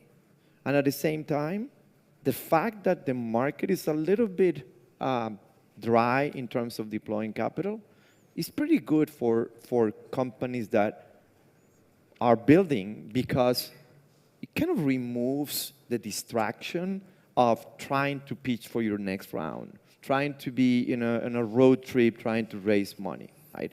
Like, if you know that the market is a little bit dry, just go back to build, go back to strengthen your team, get better talent, and develop your solution. And then, a year from now, market will be fine. We're good at comebacks in tech. I'd say the message for LPs, typically years after recessions and after problems are very good vintages. So now is the time to invest in VC funds because we're going to have great returns. And for the startups, it's even simpler. We're in an industry looking for Ronaldos. And so if you're Ronaldo, there's always money for you. Even if you're Messi, there's always money. I will just mention something around talent, because I do think there is a massive opportunity right now to capture incredible talent that 6 months ago, or maybe 6 not, but 8, 10 months ago was pretty difficult to capture. And I think that's an incredible opportunity for many of the startups around the table. So beyond capital, you got to build your business, and to build your business, you got to have the best people. And I think at the moment, there hasn't been a better time to find these people and to convince them to join your journey. So that's probably the positive message. That's a very good point. I think we went through an inflationary process in talent for the last couple of years. Yeah. Now talent is deflationary, economy is inflationary, right? Mm-hmm. So this is the moment to take advantage of that. Definitely. And I'll pick up on the point on cyclicality. So if we think around sort of macroeconomic cycles, they are cyclical. There is some upward trend, but I think it's important to sort of superimpose against that trend, the trend of technology, which is accelerating much quicker. And so what I would tell founders is, you've all picked the right industry. So I don't think we need to worry too much about sort of short-term cycles. Great. So we finish with these positive words. So thank you very much for being here today, and we will continue with the pitches. Thank you, everybody. Thank you to the panel and to Marta for moderating it. A lot of chicha here. Okay, now the time has come, the crown jewels. But before I introduce them, I've seen some of you, it's hot, but according to the government now, we cannot raise the temperature above 27. So please feel free to take off your jackets. Sergio Osle, you can take off your jacket. You're allowed. Once Sergio Osle takes off his jacket, everybody's allowed to take off your jacket. If you have something underneath, obviously. Otherwise, keep it on. So feel free, relax, and enjoy the ride. Please, guys standing at the back, there's spots here at the front if you want to sit down. And if you are not interested in the pitches, you can go outside, because there's a lot of murmullo. Okay? Because we're so pressed and we're going to have a drink at the end of this event, we have no break, official break. But I can see some of you turning purple. So I'm going to ask you to stand up. All of you stand up, stand up. Some of you have no circulation in the legs. Stand up. You need this. You don't know, but you're going to appreciate it. Now you can do a few, a few sentadillas. ¿Cómo se dicen sentadillas? A few squats, yes. If you want to do a push-up, that's okay with you. With the wall, you can turn around. Say hello to the guys behind you. There you go. Yeah, you see, Nacho, yeah? Now you can sit back. Sit down again. Thank you. Please. Yeah, ves. No. Now you have, please. We're still in the event, so please, a bit of silence. We're going to talk afterwards with a drink. So for respect for the 9 startups that are going to pitch now, please be quiet. Sit at the front, there's plenty of seats. Sergio, please remove your jacket, nobody will do. You're allowed, you're allowed. All right. So now you had a break. That was like the COVID type of break, you see? You know, you can say everything. Remember that we have a hashtag, so you can vote for your favorite startup, although there's no prize, but just for the, you know, pa molar, si mola, you know, just do them a bit of advertising. 9 startups. Let me tell you the dynamic. It's very easy, very quick. 9 startups. They're going to present in a random order. They will, before they start the pitch, we're going to show a 30-second video of somebody that will introduce the startup, whether it's an investor, it's a friend, the mother, somebody that has something to do with the business. And then they will have a 3-minute pitch. And if you want to ask questions, you know, feel free to raise your hand, okay? This is a bit informal, okay? So please ask, because these startups are so top that everybody's going to want to speak to them afterwards. So if you want something, make yourself clear now. Stand out. Because now you investors run after the startups, not like when I was an entrepreneur. I ran after the investors. That's old. Now you guys are interested in them. So raise your hand and make yourself seen. Before I introduce the first one, let me ask you a question. Did you know, or do you know, that 25% of all Olympian archery medals since 1968 have been won by one single country? Do you know the country? South Korea. Que crack. I thought I was going to hear the United States. True. Another one for you, Mr. Listo, Mr. Clever. Did you know that 6 out of 10 top men squash players in the world come from another country? Which one? Argentina? No, los argentinos, you can do everything, guys. Pakistan? Good, but not. They probably are the second. Good guess. Come on, Mr. and Mrs. Clevers. India? No, but it could be. Could be. Egypt! There you go. Toma, Egypt. So what is going on here? Does this mean that the South Koreans have a superb eyesight? Or that the Egyptians have really good reflexes? Probably not. I'll tell you what happens. These sports are made available to all the citizens, all the people in those countries. That's why they're so good. This is what happens when you make something available to everybody. Amazing things happen. And if you don't believe me, you're going to see it in our next startup. Before she comes on stage, let's watch the video of CrossMint. NFTs have generated a lot of hype, but only a couple of million people have owned one. Buying them is inaccessible to most people because of a usability problem, and creating them is also very complicated. If you are a company that wants to integrate NFTs into your company, it could take months. We like CrossMint because we share the premise that NFTs are a new primitive that will transform many industries, and mass adoption depends on improving usability. There you go. So now to hear all the details, let's welcome Mar Pujadas. Mar.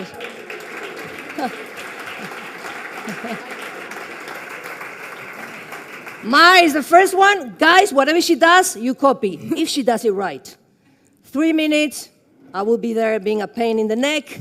Is her presentation ready? Yes? So all yours, Mar.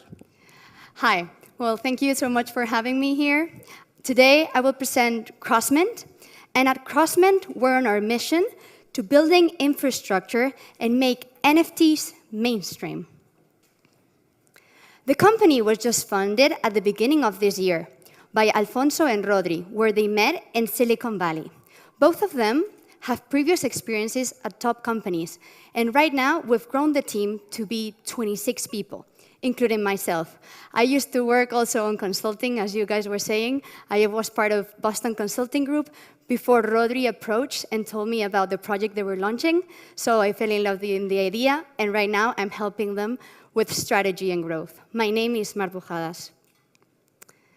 So what I see that we're doing at Crossmint, within 9 months, we've built the leading credit card checkout for NFTs. And despite market downturn, like we were saying, we've managed to grow our GMV by 67% month over month. Additionally, we've managed to integrate with Magic Eden, the second largest NFT marketplace out there. At Crossmint, we believe that NFTs are more than pictures of monkeys, and that they are the first standard for digital ownership. But right now, buying them, it's extremely complicated. There's so many steps you need to go to. But creating them, it's even harder. You need to handle crypto and keys. There are few developers on the different blockchains, and this can take months before go to market. At Crossmint, we're fixing this. We started by creating the simplest onboarding into NFTs through our payment solution. With our credit card checkout, you can buy NFTs in under a minute by just using an email and a credit card. No need for a wallet or crypto. Additionally, we've wanted to help on the NFT creation side. And right now, we've got a tool that you can create NFTs with one line of code. To complement this solution, we've created custodial multi-chain wallets as a service that we will grant anyone that is purchasing or airdropping an NFT. Within 9 months, we've already been trusted by more than 5,000 enterprises and developers. And on the seller side of the credit card solution, it's an absolute no-brainer. It's free for them. It manages them to increase their sales drastically. It only takes less than 10 minutes to integrate, and it's completely self-service. Regarding our NFT creation tool, anyone can create and send NFTs with a single API code. Actually, as we were saying before, if you, at the end of the event, you scan the QR code, actually Telefonica granted you an NFT as a proof of attendance to this event by using our NFT creation tool. But this, it's just the beginning. We're working out there to see what is the market needs and what clients needs, and we're creating the next generation of developer tools to bring NFTs mainstream. Thank you.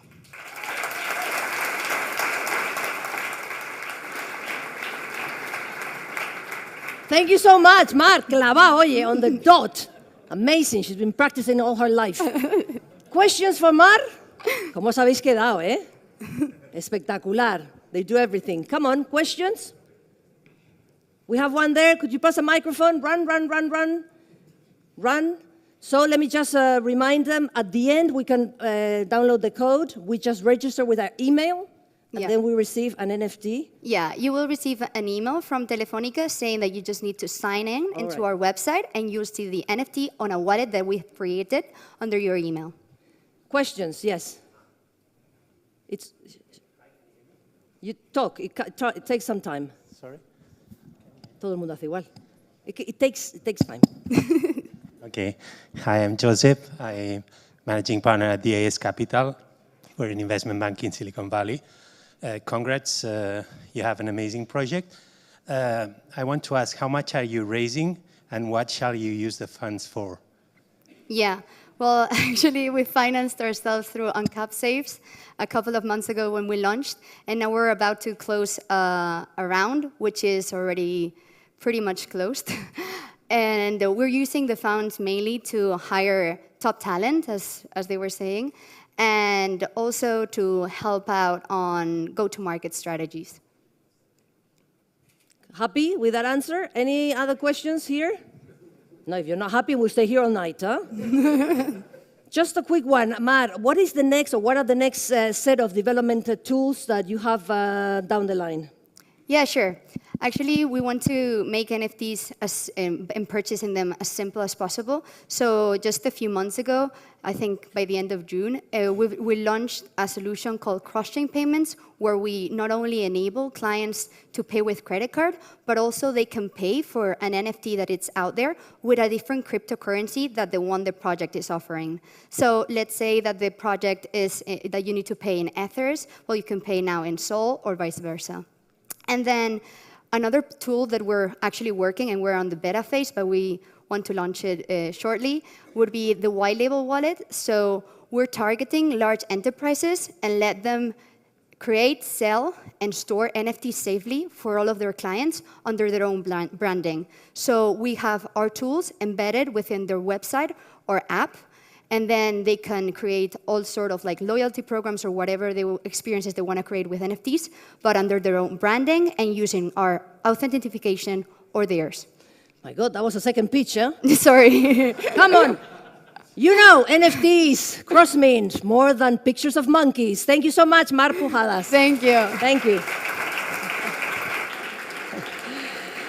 All right. I see there's a lot of sports fun amongst the audience. So you may remember in 2021 when the Champions League was won by Chelsea. You know the Champions League, the most important tournament, club football. Everybody congratulated the new entrenador, no? The new, how do you say? The new coach, Thomas Tuchel, although we say Tuchel, or Tuchel, ¿cómo se pronuncia? Tuchel, well, da igual. Because a few months later, after this huge achievement, and fans loved him, and the team respected him, and everybody loved Thomas Tuchel.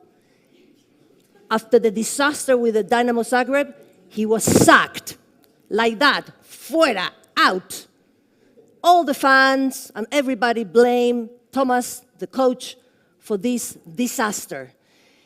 Actually, in the English Football League, coaches they last an average of 2 years. It's a disaster. Why do fans and everybody blame the failures on them? Not the successes, sometimes don't. Do you think you can do better? Do you think you can manage a team like Ancelotti manages the Real Madrid football team? Do you? Well, if you do, you have to meet Meta Soccer. Let's watch the video.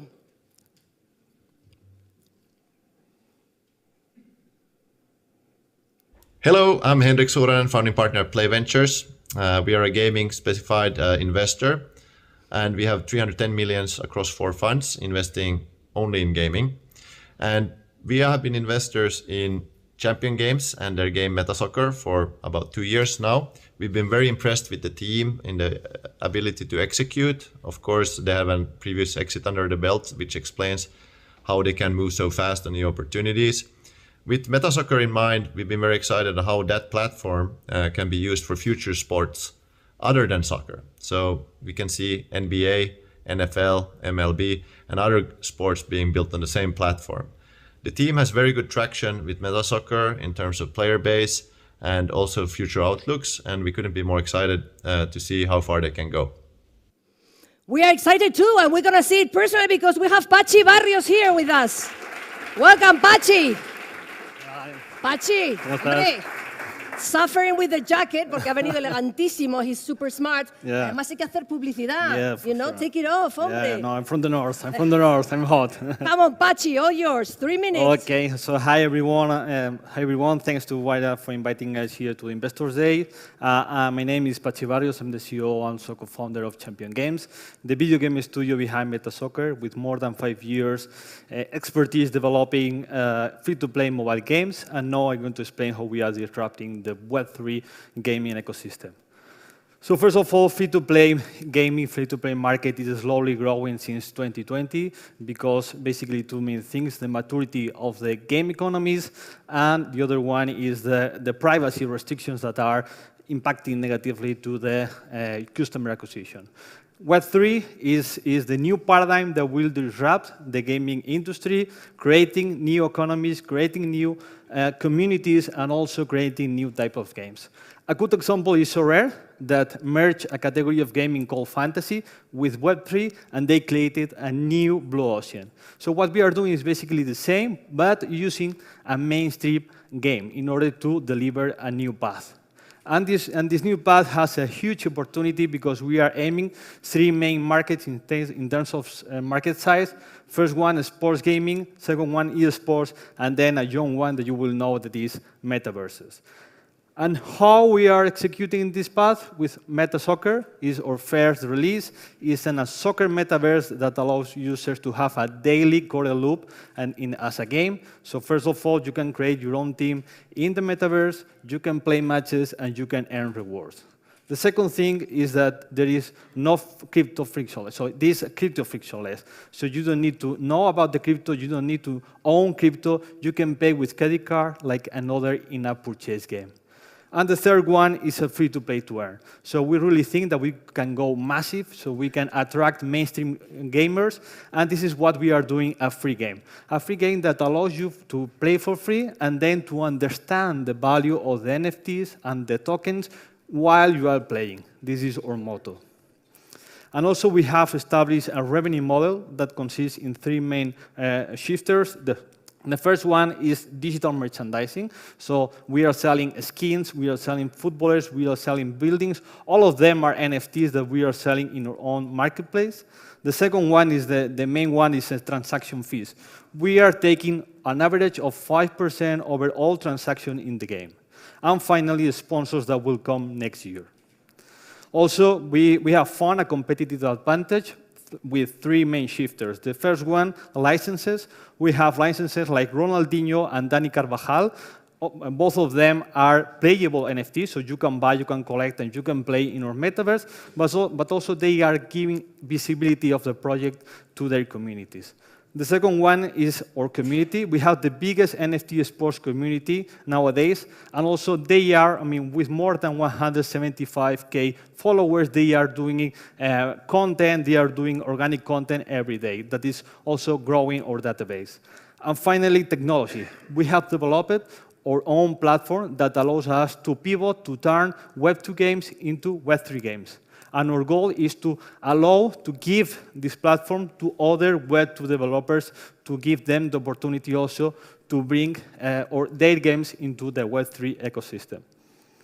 And this is the achievements that we have done during the last 6 months. In terms of revenue, some 3.4 million in game revenue. In retention, so we have a really good game in terms of stickiness and retention, so almost 90% retention after 30 days. And in terms of user base, so we have almost 7K. Pachi, 3 minutes in your world, in your planet. Okay, Come on. Sorry. I'm really excited with the Yes, how much money you need? Come on, just 2 more slides. I'm really excited with the project, so this is why I added maybe 1 more slide. And finally, now we have a bigger vision, so we want to create more franchises of sports, so each franchise will have different games using different assets and different token. Finally, in order to succeed this new vision, so we have strong backers from our seed, and we are looking at a funding round in order to, first of all, keep growing MetaSoccer. Second, finish our platform and start business development. And third, to release the new franchises of sports. And give me 2 seconds to mention Wayra, only Wayra. You should have said that at the beginning. Yeah, sorry. So we have a commitment from Wayra Investors on Wayra that is helping to create new synergy with the streaming services and also esports. And that's all. Sorry, Elena. Thank you very much. Thank you. Sorry. Questions? Pachi hasn't been practicing all night. No questions, that's the deal. No, come on. Are there any questions? Are there any questions for Pachi? It's okay, you can ask questions. There's one there, Javier. What are the features of Web3 or blockchain that actually enables your game and make it different? Like if Web3 would not exist, Yeah, good question. I mean, the first one, I will say that is NFTs. So NFTs is basically disrupting the gaming itself because it's giving to you the opportunity to own the asset. So that means that, for instance, if I have Ronaldinho, then I train Ronaldinho, I create a better Ronaldinho after a time, so then I can stop playing, but I can sell or I can rent this NFT. So this is an example of how NFTs are disrupting the gaming ecosystem. The second one is the decentralization. So for instance, we are not creating the assets. Are the users who are creating the assets. For instance, the footballers. So we are not selling footballers. Are the users with another asset that is called User Scout, el ojeador, who are creating the footballers. So they are creating an economy by themselves, creating all the NFTs, all the assets, and also the crypto. Crypto is also giving the possibility to create our own economy base that will work all the games itself. So nowadays we have found these three main shifters that are disrupting this new gaming industry. Happy, Javier? Happy? Okay, do you think you can answer a question very briefly? Sure. Okay. 5 minutes. No, I mean no. Tweet style. How do your previous games have helped you in the new Web3 phase? Yeah, for sure. We have developed more than 5 games with more than 2 million users, and this is also helping us in 2 different ways. The first one is to reduce the scope. So we are migrating from games Web 2 to Web 3 with our own platform. So we are reducing the scope, and also we have a database of more than 2 million users that are playing games, sports games. So we can also offer the new Web 3 games, for instance. Excellent. Well, thank you so much, Pachi Barrios and Meta Soccer. Thank you. It's okay. All right, startup number 3. And I'm going to ask you a question. You don't have to answer. Don't worry. I see already the level of the audience. Very high level. Just imagine your favorite restaurant. You have it? Imagine. Oh, yours looks expensive, huh? Ooh. Okay. You just had a lovely dinner at your favorite restaurant, fantastic, fabulous starter, a smooth, delicious main course, a rich dessert. So it's the time now, after your coffee, to ask your friendly waiter for the bill.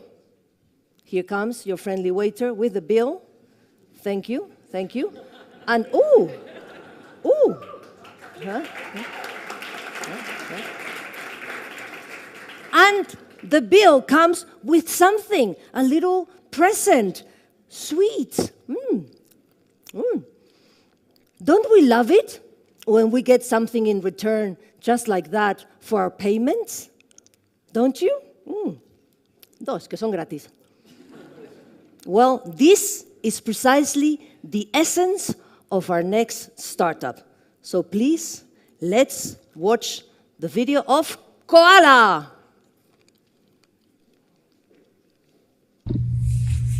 Hi, my name is George Demoni, one of the partners at Plug and Play Ventures.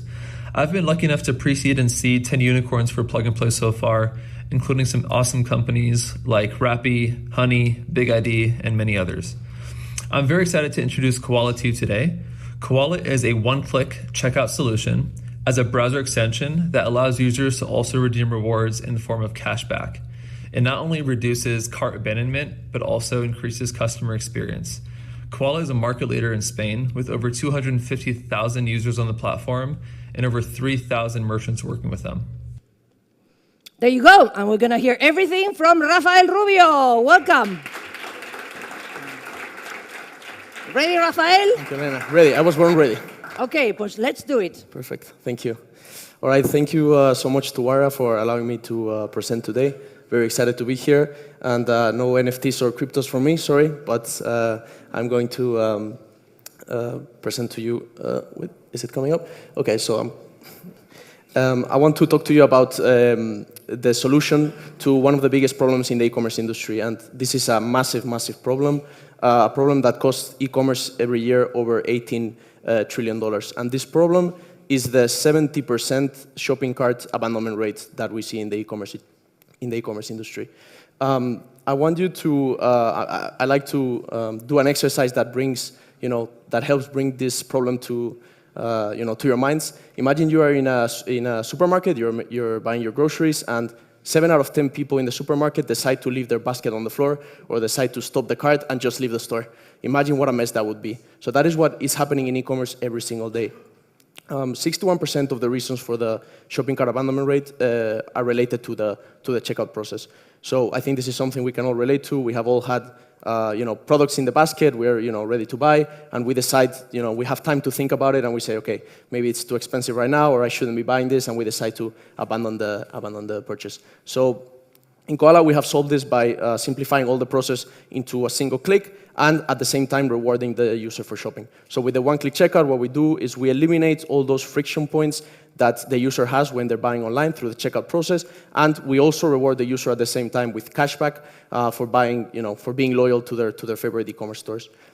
We have created a completely unique and new value proposition by unifying these two different models. So by unifying one-click and cashback. And this gives us a very powerful tool from a data standpoint because we are able to gather shopping intent data from our extension. So we are able to track the whole user journey, what the user is looking at, what the user is buying, and we're able to track their checkout behavior. So by putting these two data points together, we are able to offer hyper-personalized offers, which means the user gets to see content and buy products that they really want, and this, of course, means higher conversion rates for the e-commerce. There is a massive and growing addressable market. We are targeting a market of over 600 million online shoppers for Spain, Europe, and Latin America, which are our target markets, and these almost 600 million shoppers spend almost 1 trillion euros every single year on their e-commerce purchases. We have a simple and scalable business model, so we just charge a transaction for every, we charge a fee for every transaction that goes through our one-click checkout or through our cashback. We are already one of the biggest extensions in the whole world, top 2,500 extensions in the world with over 265,000 users that have made almost 200,000 transactions in our more than 3,300 partner stores. We have the right team to bring our vision to life with over 20 years experience in e-commerce and with 7 previously founded startups. I'm happy to take any questions. Thank you.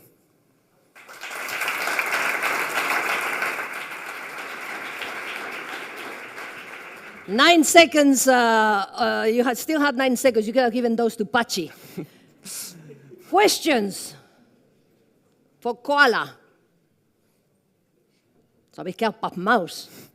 I'm telling you something. I don't know if you checked the website lately, because I did. Actually, I checked it last week, and then I checked it again this morning, and I saw, maybe I didn't see it the first time, you are a B Corp. Yeah, that's right. Lindo. Medalla. Tell us about that.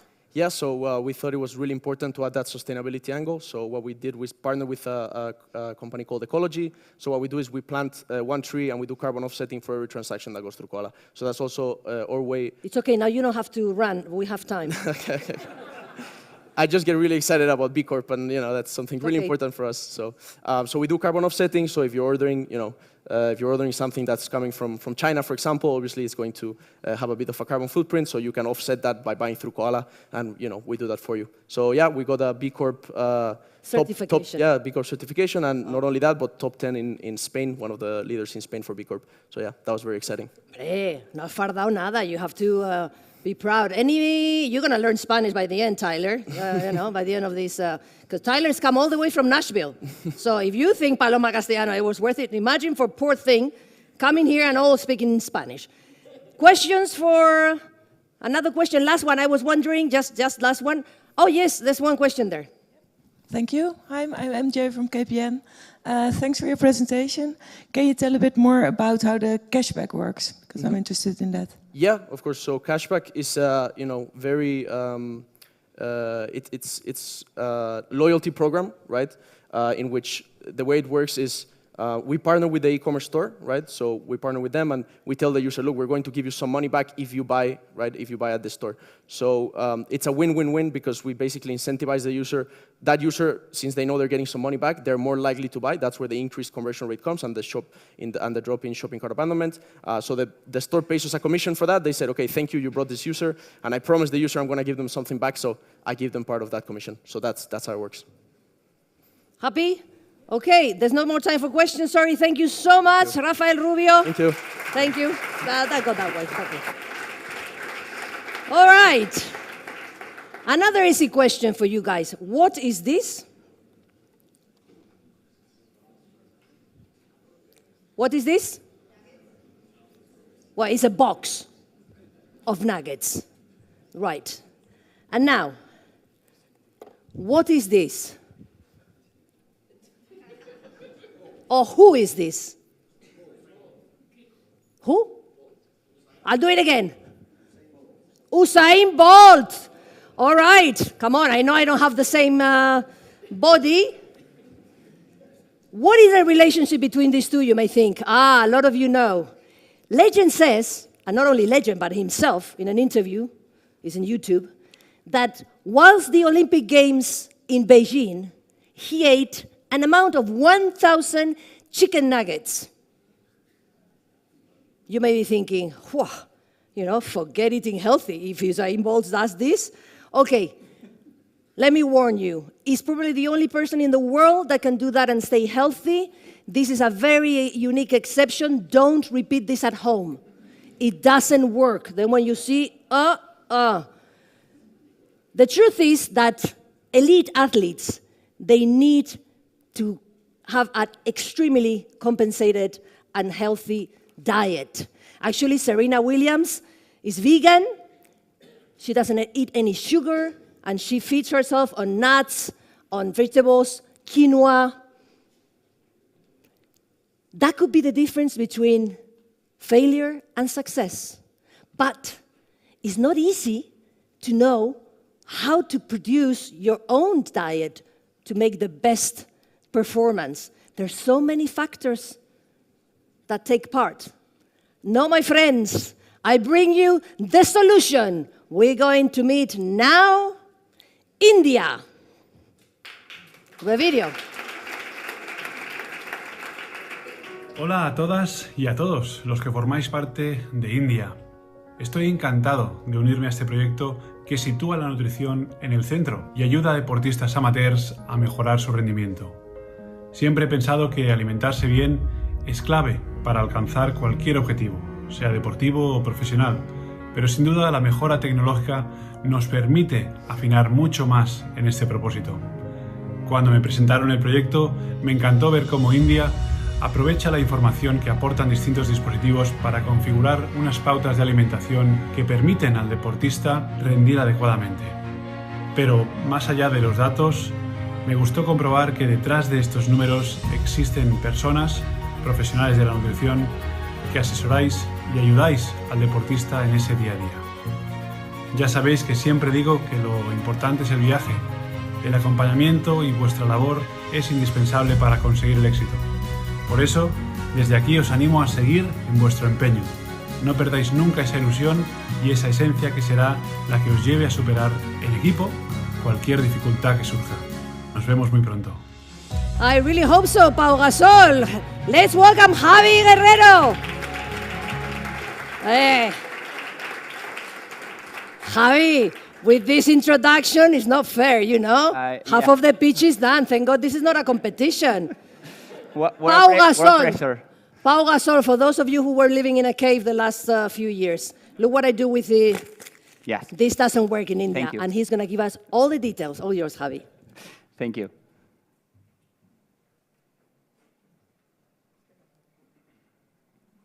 Okay. It's Pau.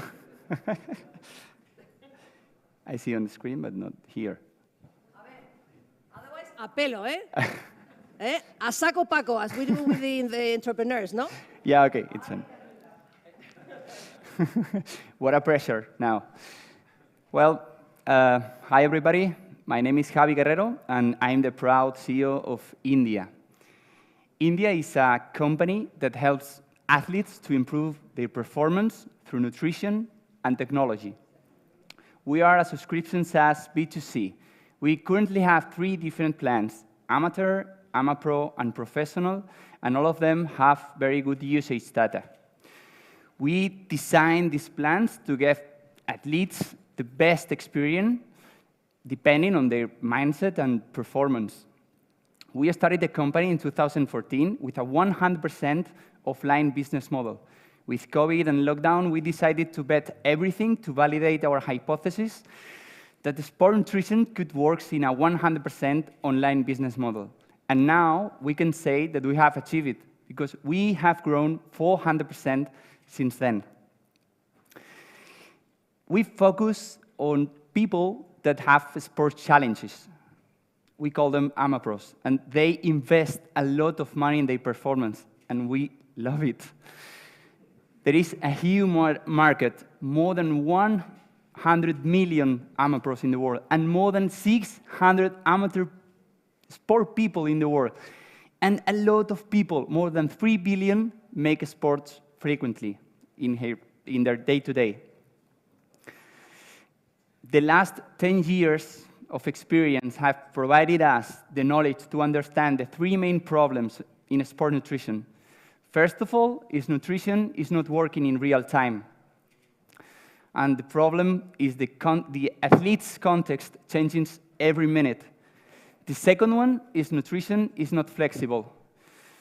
Combining family, job, training is very complicated. The guidelines doesn't fit into an amateur or AmaPro lifestyle. They need an ultra-personalized solution. And the last one, and the most important, is nutrition is invisible. And if something is invisible for you, you don't pay attention to it. India wants to solve these problems by acquiring your data through your wearable to understand how your context changes. And depending on that, India iterates your nutritional planification in real time, making nutrition flexible. Now, your diet follows you and not in the other way around. And for me, the most amazing is putting lights inside your body through your data to understand how your body is working. Now, India makes nutrition visible at all. We are the best team. We are 27 people in the company with high qualifications on nutrition, technology, and marketing. But the most important is our culture. All of them are AmaPros. And what is the point now? We just closed our second investment round with big VCs like Wayra, Bankinter, Draper. But we are very proud to say that we have a first-class cap table with top athletes in the world like Pau Gasol, Iker Casillas, Rudy Fernandez, Alex Rins, André Ramalho, Aleix Espargaró, and others. We want to expand to LATAM and US in 2023, and now we are working so hard with Wayra to develop in our B2B business model. I'm pretty sure that the journey will be amazing. Thank you. Javi. Thank you. Alto centro. Questions for, ¿cómo os habéis quedado, With all these padrinos, investors, claro, así yo también, you know. Questions for Javi Guerrero? Tell us a bit more about Pau Gasol. What is he going to do with this? He's going to take it to the NBA, despite he's not there anymore, but he has a few friends. What's happening? I can't say anything because the manager is over there. Oh, shh. It's all right. All right. That will tell us later. Any questions for Javi? Os ha gustado, Pues nada, Javi. He's not going to tell me all the nitty-gritty. Aplauso para Javi Guerrero. Thank you. And India. And India. We have five more. Don't worry. The champagne is getting cool. Is being cooled down. Cool up. I'm thrilled. I am thrilled because now I know what I want to be when I grow up. Yes, you are laughing because you're thinking, but you're already a grown-up. No, my friend. I am younger than I look, number one. And secondly, I mean, when I'm over 70, I want to be happy and healthy. Or moreover, healthy and happy. Because without any health, there's no happiness possible. And did you know that 80% of the aging process is not due to genetics? No. It's due to decision taking. Taking good decisions, such as to live longer, but with a good quality of life.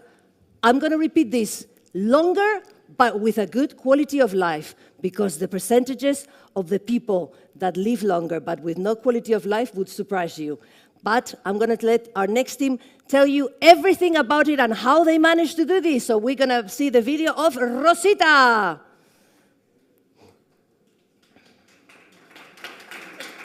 Hola a todos, soy Samuel Gil de JM Ventures. A través de su app, Rosita ofrece a las personas de más de 60 años la posibilidad de obtener un plan personalizado para vivir más años y con mejor salud. Desde que invertimos en Juan, Clara y David hace poco más de un año, han conseguido reunir un equipo formidable, desarrollar una primera versión del producto y captar unos primeros usuarios que están mostrando un entusiasmo enorme con el mismo. Con Rosita, vivir más años con salud está en tus manos. Empieza a usarlo para que dentro de 10 años no sientas que tienes 10 años más. There you go, más años con salud, and we have here Juan Cartagena. Juan, bienvenidos. Tell us the secret. The truth is I use Rosita and I'm 120. Huh? Okay.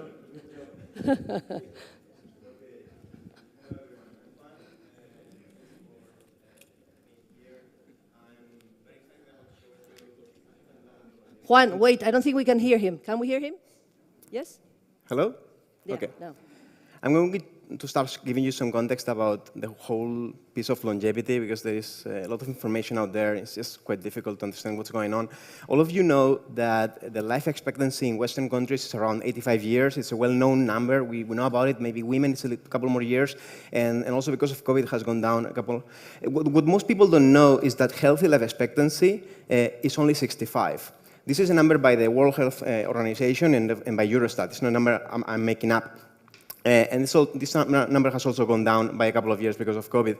Now, that's 20 years of people's lives, which, where they're living with poor life. And this is, if you are not angered by this, you should be thinking about how it can be that we spend 25% of our lives with bad health. By the way, low HLE doesn't mean that you are dependent or that you are in a wheelchair. It means that you cannot easily, comb your hair, or you cannot easily lace your shoes. It just gives you trouble to live the way you want it to live. You cannot do your hobbies, and that is a challenge.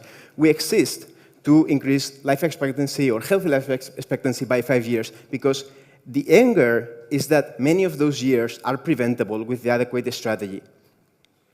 So for that, we have developed an app that helps people between 60 and 79 develop a healthy longevity plan. What this means is that while in your 30s, you need to be thinking about creating a pension plan for when you are 60, in your 60s, you need to be thinking about creating a longevity plan for when you are 90. You cannot wait until you are 60 to have a pension plan. And in the same way, you cannot wait until you are 80 or 90 to develop a longevity plan. You need to start earlier. I'm going to give you an example.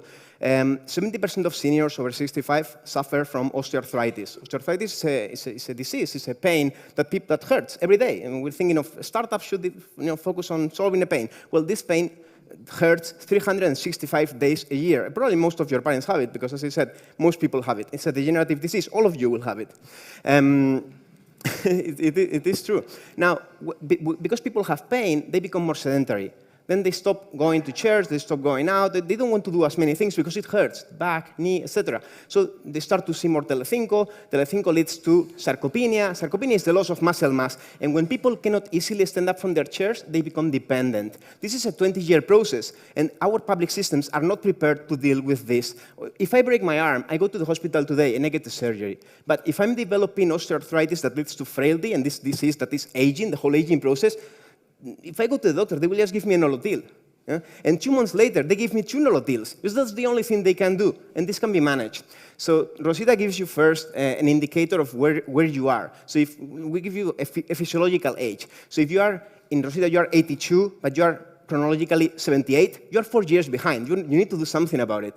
So this comes from 27 factors that we work on. And this gives you what we call a plan. And a plan is a bunch of classes that make sense. So if you have osteopenia, osteoarthritis, you have diabetes, you're overweight, etc., you have a set of groups of classes that you get. And we divide people by levels of frailty, so robust, pre-frail, or frail, and then by all those diseases, diabetes, etc. And that creates a whole plethora of matrix of classes that you need to get, that we develop for hundreds of classes that we have, or thousands of hours that we have already produced, and also 10 hours of live classes per day, where people come and say, today at 10 a.m. I have my back pain class at home that I develop. And of course, there is a lot of let's say, feedback to that. The plan works like this. You start by understanding where you are today, then where you should be in 10 years, and then what are the actions I need to do. Like basically any plan. You have a family plan, you have a career plan, it looks like that. Start where you are, we need to be in 10 years, and then set up the actions. And then we start by pain, simply because that is what you feel today. This is like climate change. Thinking about longevity is like 20 years exit. This is too far away. But thinking about your pain today, it matters. That's where people start to develop their biomarkers, they start to feel better, they start to go out more, and that's what leads to a healthy longevity.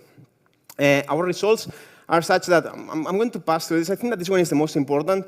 Like 36% of the users of Rosita today, when they start, they have high risk of falling. The risk of falling is the end of life. I mean, the risk of falling is like the moment that if they break their hips, it's the end. It's worse than cancer. I mean, I can explain another time why it is worse than cancer.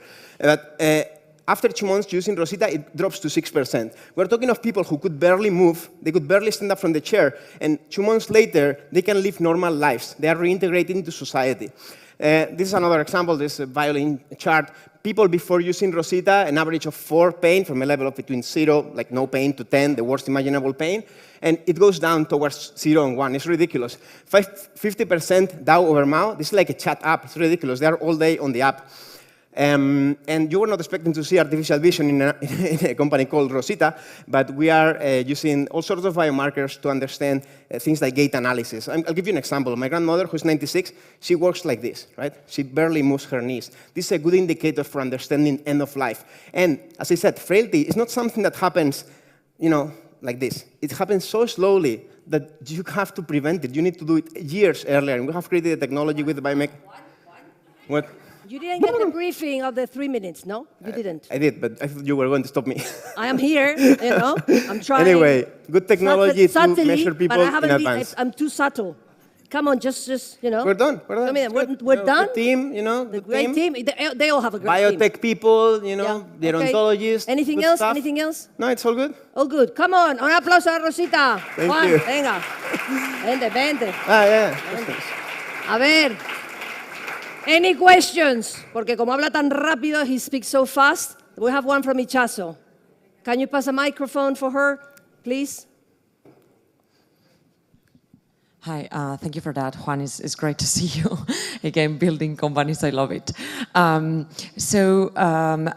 are you thinking of taking it to market? Is this a B2C or is this a B2B go-to-market? What do you think about it?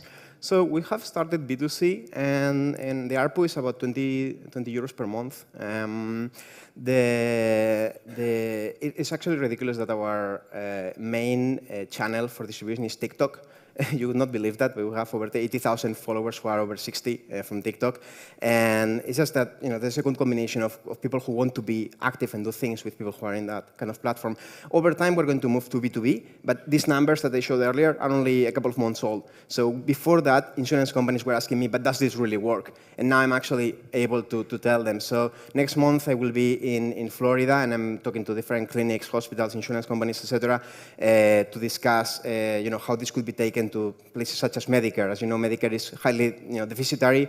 A physiotherapist costs $170 per hour. That's what we charge per year. And a physiotherapy session is only passive therapy, whereas what we're doing is active therapy. It doesn't just help you for a couple of days. It's helping you for your life. So that's why we start with pain, because it has a clear replacement value, and it works both with B2C and with B2B. My God. Juan, remember to breathe, because otherwise you won't get to 65. We measure pulmonary capacity, by the way. So Remember, es que you're not going to be able to use Rosita. Venga, Juan, Cartagena, thank you so much. Startup number 6. Startup number 6. Question for you guys, easy one, especially for those who have kids. See if this is familiar to you. Yellow, black, yellow, black, yellow, black, yellow, black. Ooh, black and yellow. Let's spice it up a bit.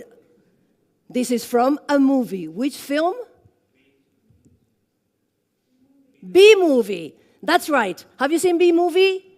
You have no life, Get out of the office, please. Well, my favorite bit of the film, for those who have seen it and those who haven't, is when millions of bees lift up a Boeing 747 a jet plane and help it land.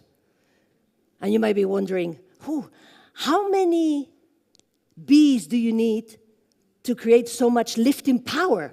Well, there's someone that has made the calculation. There's always some crazy colgao person that does these maths, and he came up with a figure of 6 billion bees. Actually, 6 billion bees had enough power to lift up a jumbo, a jet plane, although they wouldn't be able to lift it on themselves, but they would have the power. The thing is, on the other hand, engineers, they thought for many years that bees couldn't fly because they break all the laws of aerodynamics. But there you go, they fly. And you may be wondering, so? Well, sometimes the effort of a lot of many different small people is bigger than the effort of a bigger one, of one big one.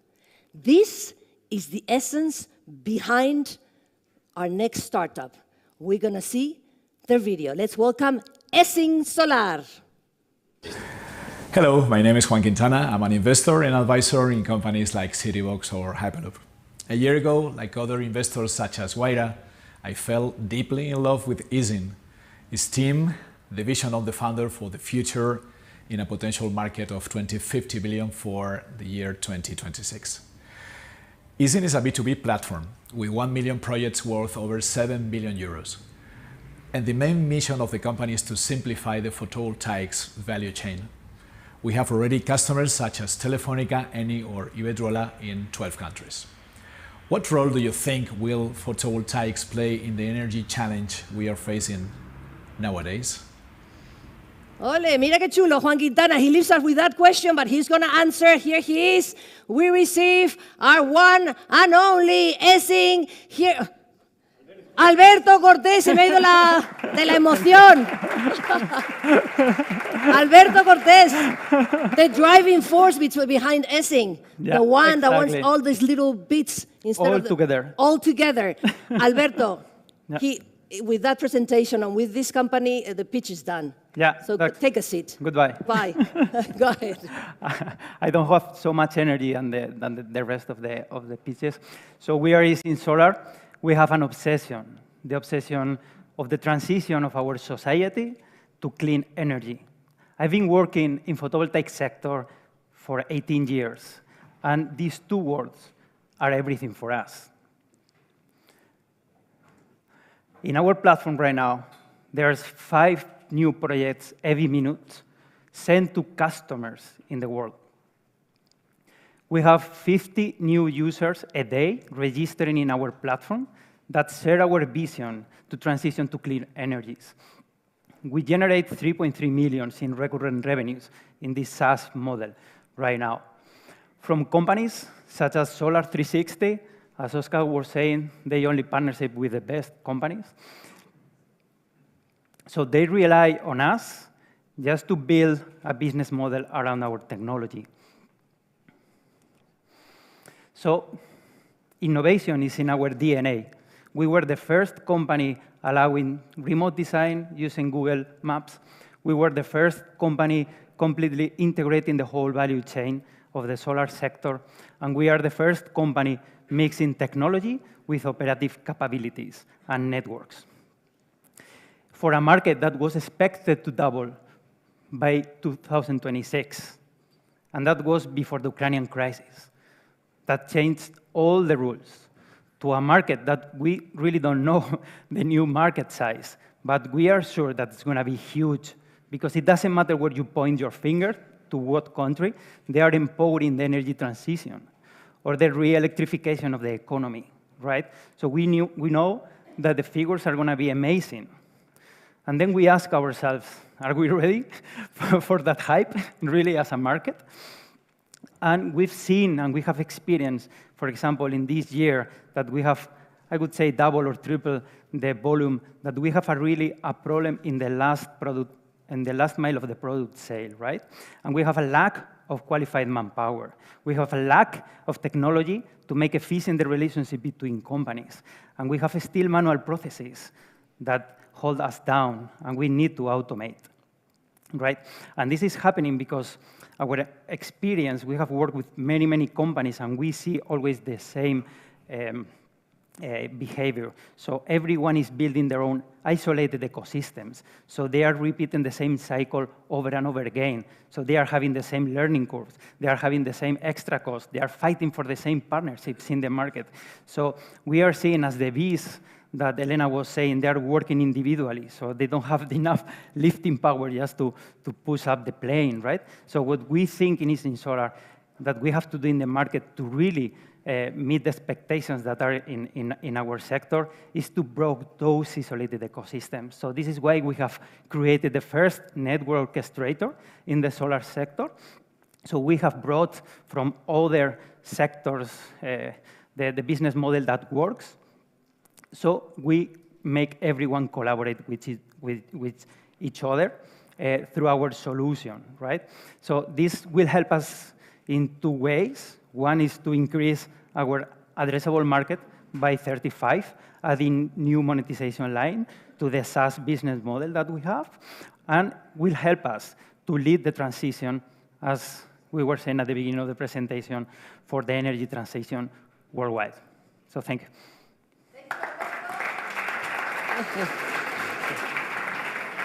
What a nice the slides. It has changed, right? Has changed. Questions for Essing?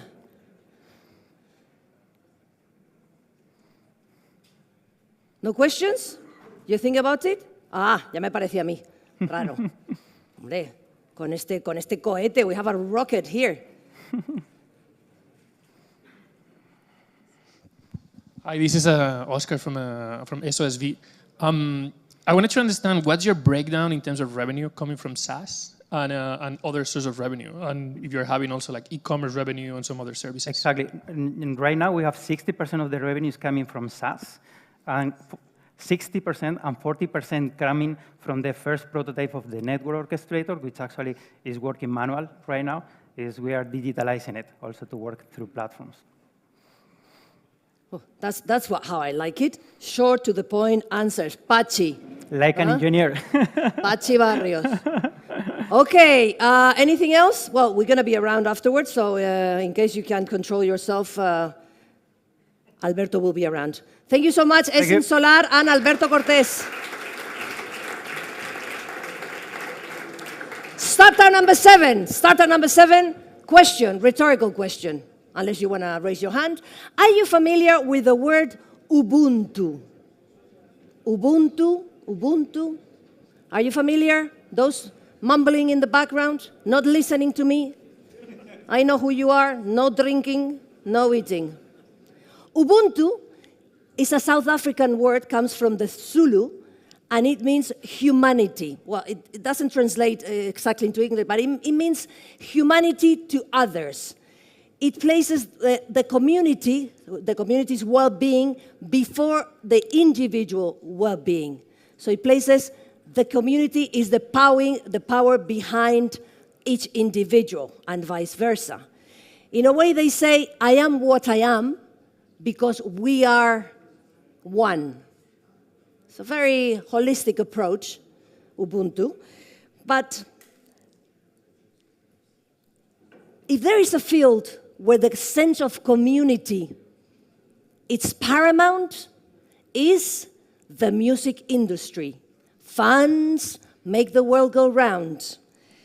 And this is the essence behind our next startup. We're going to first see the video of Gimme Radio. Go ahead. Hi, I'm Bob Maslowski, Managing Director of Techstars Music. Hey. We, along with our partners at Concord, Sony, Warner's, Hybe, Peloton, and others, are thrilled to be investors in Gimme Radio.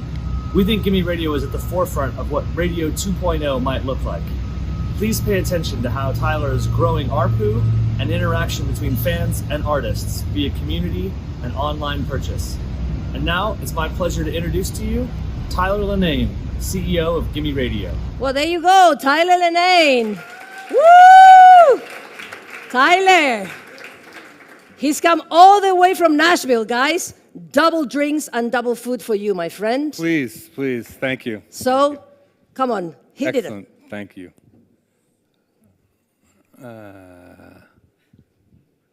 It's taking some time. That's okay.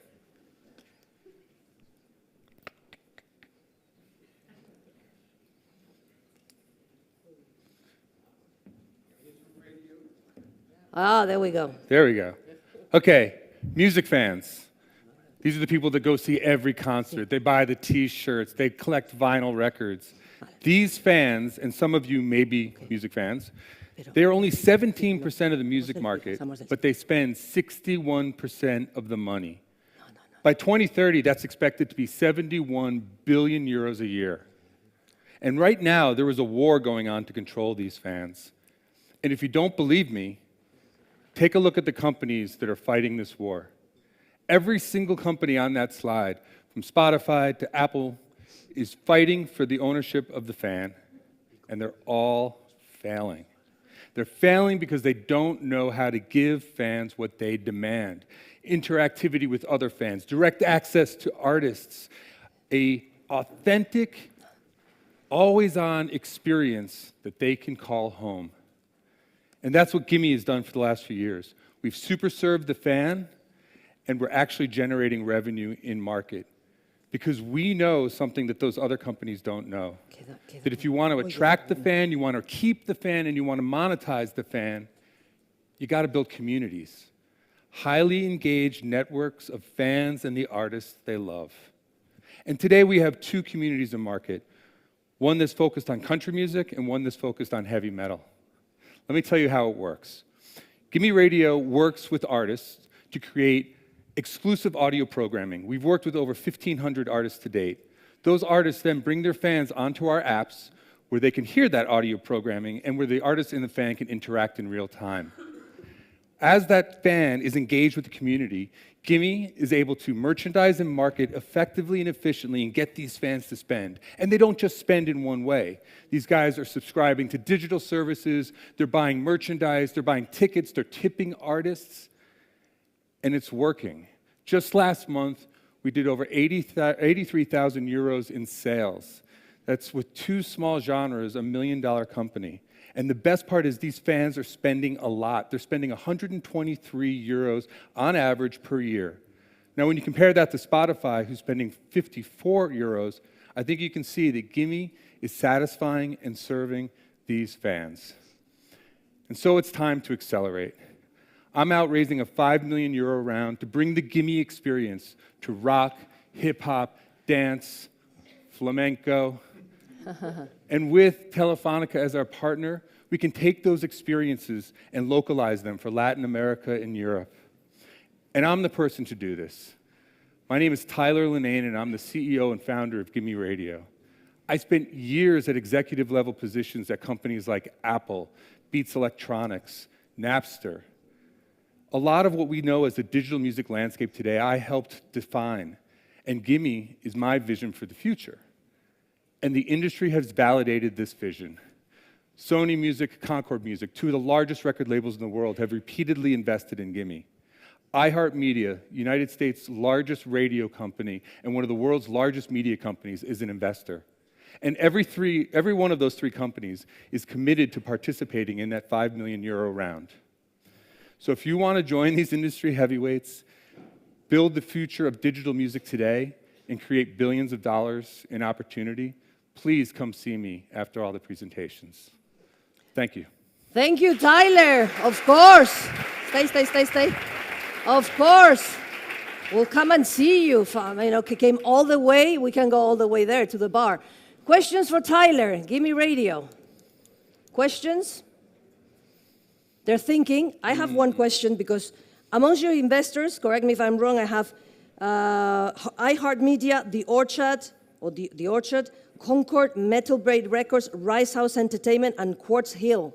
Those are some of them. Yeah. Some of them? Some of them. My God. Yeah. You know? To date, it's been mostly industry that sees value. Fantastic. Here. And Telefonica. And Telefonica, of course. What is Telefonica's role? How can you, take advantage of... I think what we've been talking about is really getting the Gimme platform out to territories where Telefonica has a large footprint. You know, metal is huge in Latin America and in Europe, right? And a lot of the other genres, like there's no home for a lot of fans of anything outside of mainstream pop or maybe mainstream hip hop. Everybody else is a second-class citizen on most platforms. So we can solve that. We can serve the underserved and give them the experience that they want. So metal is very popular in Latin America. See. Really? I didn't know. Any metal lovers here? There's one. Huh? Do we have one? Do you have Give Me Radio? Come on. Questions? Give me metal, yeah. Give me metal or give me country? This one. Give me metal. Yeah, Javier, you have a question? What is the value proposition for the artist to join the platform and how you scale that supply? Yeah, it's a great question. We don't have a $150 million artist fund like Amazon has, right? We don't do that. What we do is we give these artists a place where they can have a direct conversation with their fans, which they can't have on any other social media or other types of platforms. And we work with the artists to create merchandise. We've sold tickets. We do other things that they're involved with to support them. I will also say, you know, for certain artists, these fans are tipping them. We have an artist on the country station last year made $40,000 US. That artist would never make $40,000 if he lives till he's 1,000 years old on Apple, Amazon, and Spotify combined. He has way too many listeners, right? But doesn't mean he doesn't have fans, and doesn't mean he doesn't have fans that want to support him, right? And so we have different revenue streams of which we participate with the artist, and over time, you know, we would obviously grow those revenue streams with those artists. It's one thing I say all the time is like, look, we put whole dollars in artists' pockets. And my goal as a CEO is to have artists that participate on this platform. When they wake up in the morning, they open their Gimme account and say, how much money did I make when I was sleeping last night? Who subscribed to my channel? Who tipped me? Who bought a t-shirt? Who bought tickets, right? Like that's the world we got to get to. It's not about building more artist tools and more dashboards, which is what you will hear from a lot of the other DSP or digital service providers. Happy, Javier? Any other questions? Just a final one. What is the average that fans spend on tipping an artist's merchandise, the average amount? The average amount is, I want to say it's $9 across everybody. But again, we have people that tip thousands, right? That's across all of our users. So you don't have an average? $9 per $9. Okay. Well, there you go. Gimme Radio with Tyler Lagan. Thank you, Tyler. We have two more left. And I'm sure the following will be familiar to you. And in honor of Paloma Castellano, I'm not going to sing it, so she doesn't feel jealous. I want it all, I want it all, I want it all, and I want it now. What is it? Queen. Okay, if I sing it with music, it's so easy. That was Queen's song, featured on their 1989 studio album, The Miracle, composed by May, not by Mercury, as many think. Mercury never sang this song live. He died 2 years later. May claims that it was about, or is about, ambitions and fighting for one's own goals. And it could fit perfectly our next startup. It could be their next startup slogan, because it's the essence behind their business. They do it all, and they do it fast. Let's see the video of our next startup, Cubo. Hello everyone, I'm Alfonso Tomás, co-founder and CEO at PC Componentes, the Spanish electronic marketplace leader. We were one of the Cubo's early backers after leading their pre-seed round. Cubo is an e-commerce fulfillment and delivery company that helps digital brands to manage, automate, and scale their logistic operations. They have seen an outstanding year-on-year growth in Spain since their inception, and for the last 3 months period, they managed to grow an impressive 28% month-on-month rate, despite being low season for e-commerce merchants. They recently launched Italy, their first international market, with the aim of dominating South Europe very soon with their unique same-day delivery offering. We truly feel, as they say, that they managed to become the e-commerce growth engine. All the best, Cubo.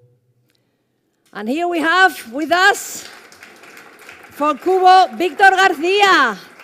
Victor, welcome, waiting patiently. Thank you. Is Victor's presentation ready? It takes a bit of time. Yep. You can do a bit of warm up. Dancing with Queen. Okay, I think should be ready. Whenever you want, Victor. We have two Victors Garcia, no? We have two Victors Garcia. Don't confuse them, they're different companies. Well, you can invest in both. There you go. Okay, good evening. And thank you very much, Wayra, for inviting us. My name is Victor, and I am the co-founder and COO of Cubo. Cubo is an e-commerce logistics solution, and we help digital brands to automate and scale their logistics operations. Today, we have the amazing ability to buy anything we want online. Billions of packages need to be picked, packed, and shipped all over the world every day. But when we buy in every single website except one, and you know what it is, we still are impacted by bad delivery experiences, and we end up feeling exhausted of getting our packages home. Reason behind that is that brands have basically super costly, super complex, and frustrating processes to manage their operations. And when they trust non-digitized logistics players, they end up realizing that those guys are not ready to give them scalable, affordable, and cost-efficient solutions. And that's exactly the reason why we exist. We want to take care of that dirty part of the business, automate their logistics operations, and help brands skyrocket their growth. Our solution, a software that allows digital brands to manage all their e-commerce operations in a centralized way, plus a network of local warehouse fulfillment providers that are equipped with our own technology to fulfill experiences in a centralized, unified, and efficient way. For the product lovers in the room, that's how our software looks like and the impact it has in our customers. We made e-commerce owners realize that with Cubo, logistics is no longer a cost center, but a marketing tool. Carts being filled up more than 63% thanks to same-day delivery, logistics complaints going away forever, and repeat purchase rates being doubled are just some of the examples that our solution is capable of. But there's more. We are also helping non-digitized logistics service providers to get to their service level agreements to levels never seen before, so that they can truly provide a unified fulfillment and delivery experience for merchants. At Cubo, we always say that our second name is like frugality. I don't know if it's that true, but we've done a ton of things with a little amount of money needed and almost no time. So we managed to basically perform a 3x on revenues this year, while expanding to our first international market, which is Spain, and with the same amount of people in the team, which is amazing for us. With regards to market and competitors, there's a local champions approach with many different players playing different games, but basically there are two approaches. Asset-heavy guys, which are the ones building up warehouses, and asset-light guys, which are the ones basically building outsourced software-driven networks. Our unfair competitive advantage is that we are the only ones building a local, decentralized network of logistics service providers that allow us to plug and play same-day deliveries to any e-commerce merchant in just a matter of minutes. Think about it. If you could buy 48-hour standard shipment, same-day shipping at the same cost, what would you choose? Fundraising. We are now looking for our lead investor for the Series A. Basically, we want to take the e-commerce market. We want to be the e-commerce South European leader. And for doing so, we are planning to hit 30 million revenues by 2024, expanding our model to 3 different markets. So basically, this is the opportunity that we are presenting to you. And finally, and to sum up, we firmly believe that the e-commerce fulfillment niche is ripe for innovation. We have the ambition, the execution capacity, plus the partners, Telefonica, Wayra, Zeleris, to do that and to become the disruptor that we feel that this industry needs to improve customer experiences in the digital world. Thank you very much. Thank you, Victor. Thank you, Victor. You see, they do it all, and they do it very fast. Questions for Kubo, for Victor? Over there? Wait. For the streaming, we need the microphone. Thank you. I think about you streamers. You're there. Hi, I'm Paul from Kibo. What do you think about the warehouse management system as a lever for your go-to-market? It is definitely, because we are in the middle of supply and demand. We are connecting both worlds, digital merchants with available supply in the world. But we realize, as I said, that those logistics guys are not digitized, are not ready to overcome the challenges that digital merchants have. And that's the reason why we're building this warehouse management system. First of all, to deploy our own infrastructure without the need of deploying our own assets, but also to empower those guys and streamline their operations. I don't know if I told you, but 9 out of 10 of our orders are being processed perfectly. That means no errors, no delays, no complaints, just happy customers. So definitely, the WMS that we are building can be even one of the revenue streams for the future of the business. It's fantastic. Everything works. Kibo, Kubo, you're meant for each other. You know? Así que venga. There's another question from Javier. So is this a regional play, meaning that you're basically doing what a Chip Bob is doing in the US, or now expanding into Europe, or Shopify Fulfillment Network is doing in other places, and you're taking advantage of like a white space here in Spain, Italy, or is there really an opportunity to grow your business globally? That's a really good question. I would say that at the beginning, it's a regional play, but as long as you manage to evolve your ideal customer profile and bring it up to larger merchants, it starts to become a global play. At the beginning, our customers were tiny, then went to small, and now we are getting medium accounts, which account for 5,000, 10,000 monthly orders. But if we keep, let's say, going up the ladder of the larger merchants, those guys have global needs, and they need same-day delivery enabled in Barcelona, Paris, Milan, Berlin, and if we go to the LATAM or the US, they will need that level of experience for their customers out there as well. So I would say that it's a global play, but with time, of course. Happy? Javier? Javier, today you're going to get the medal for the most questions. That's why we invite you, Javier Villamizar from SoftBank, not only from the panel. Now, Victor Garcia, thank you so much from Kubo. Thank you. And now we have another Victor Garcia, last startup. Let me ask you a final rhetorical question. What makes you vibrate? What makes you wake up in the morning, get out of bed? What makes your heart beat fast, brings you to tears? Could be love, could be money, sports, coffee, sex, okay. Sports, probably most of us, we vibrate with sports. Tell me you don't remember where you were in 2010 when Iniesta thumped that ball against the net in the final of that World Cup against the Netherlands. You all remember. Well, some of you were not born, but the rest. Imagine you could see that same moment from different angles and high quality. Momentazo. Maradona's hand of God would be a total different story from that 1986 FIFA World Cup. Now, this is not a dream. This is possible. It's real. And we're going to see it in our next and final startup. Let's welcome YB VR.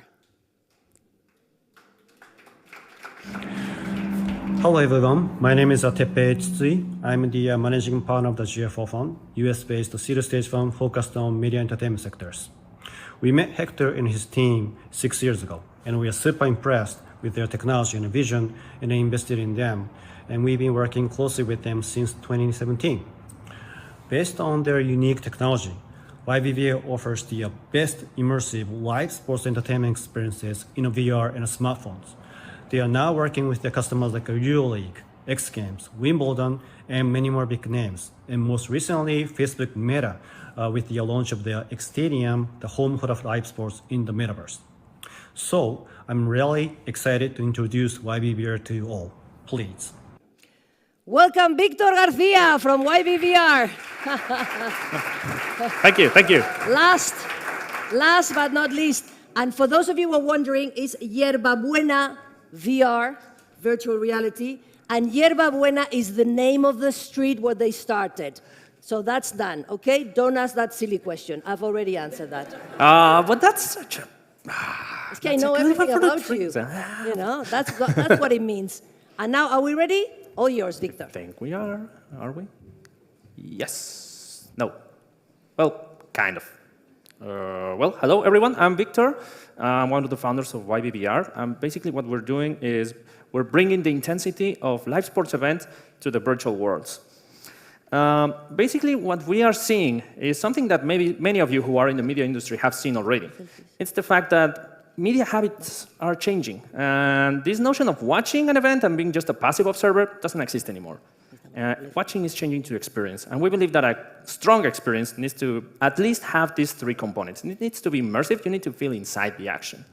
It needs to be interactive, you're no longer a passive observer, your actions determine how you want to experience the event, and it needs to cater to your personal preferences. And we further believe that the combination of the metaverse and live sports is really one of the killer applications that is missing in this whole metaverse play. It's not just about collectibles, it's not just about gaming, it's about being able to share the real emotions of some of the most intense experience that we have, which is sports. And at this, we believe that we have a strong edge. We are the leaders in this space for many reasons, but I'm just going to focus on three here. Number one is unparalleled video quality. So what that means is we have patented technology so that we can do stuff like 8K plus immersive video, saving something like 80% of the network that will be necessary for that, so you can do it on any network condition, everyone can enjoy it.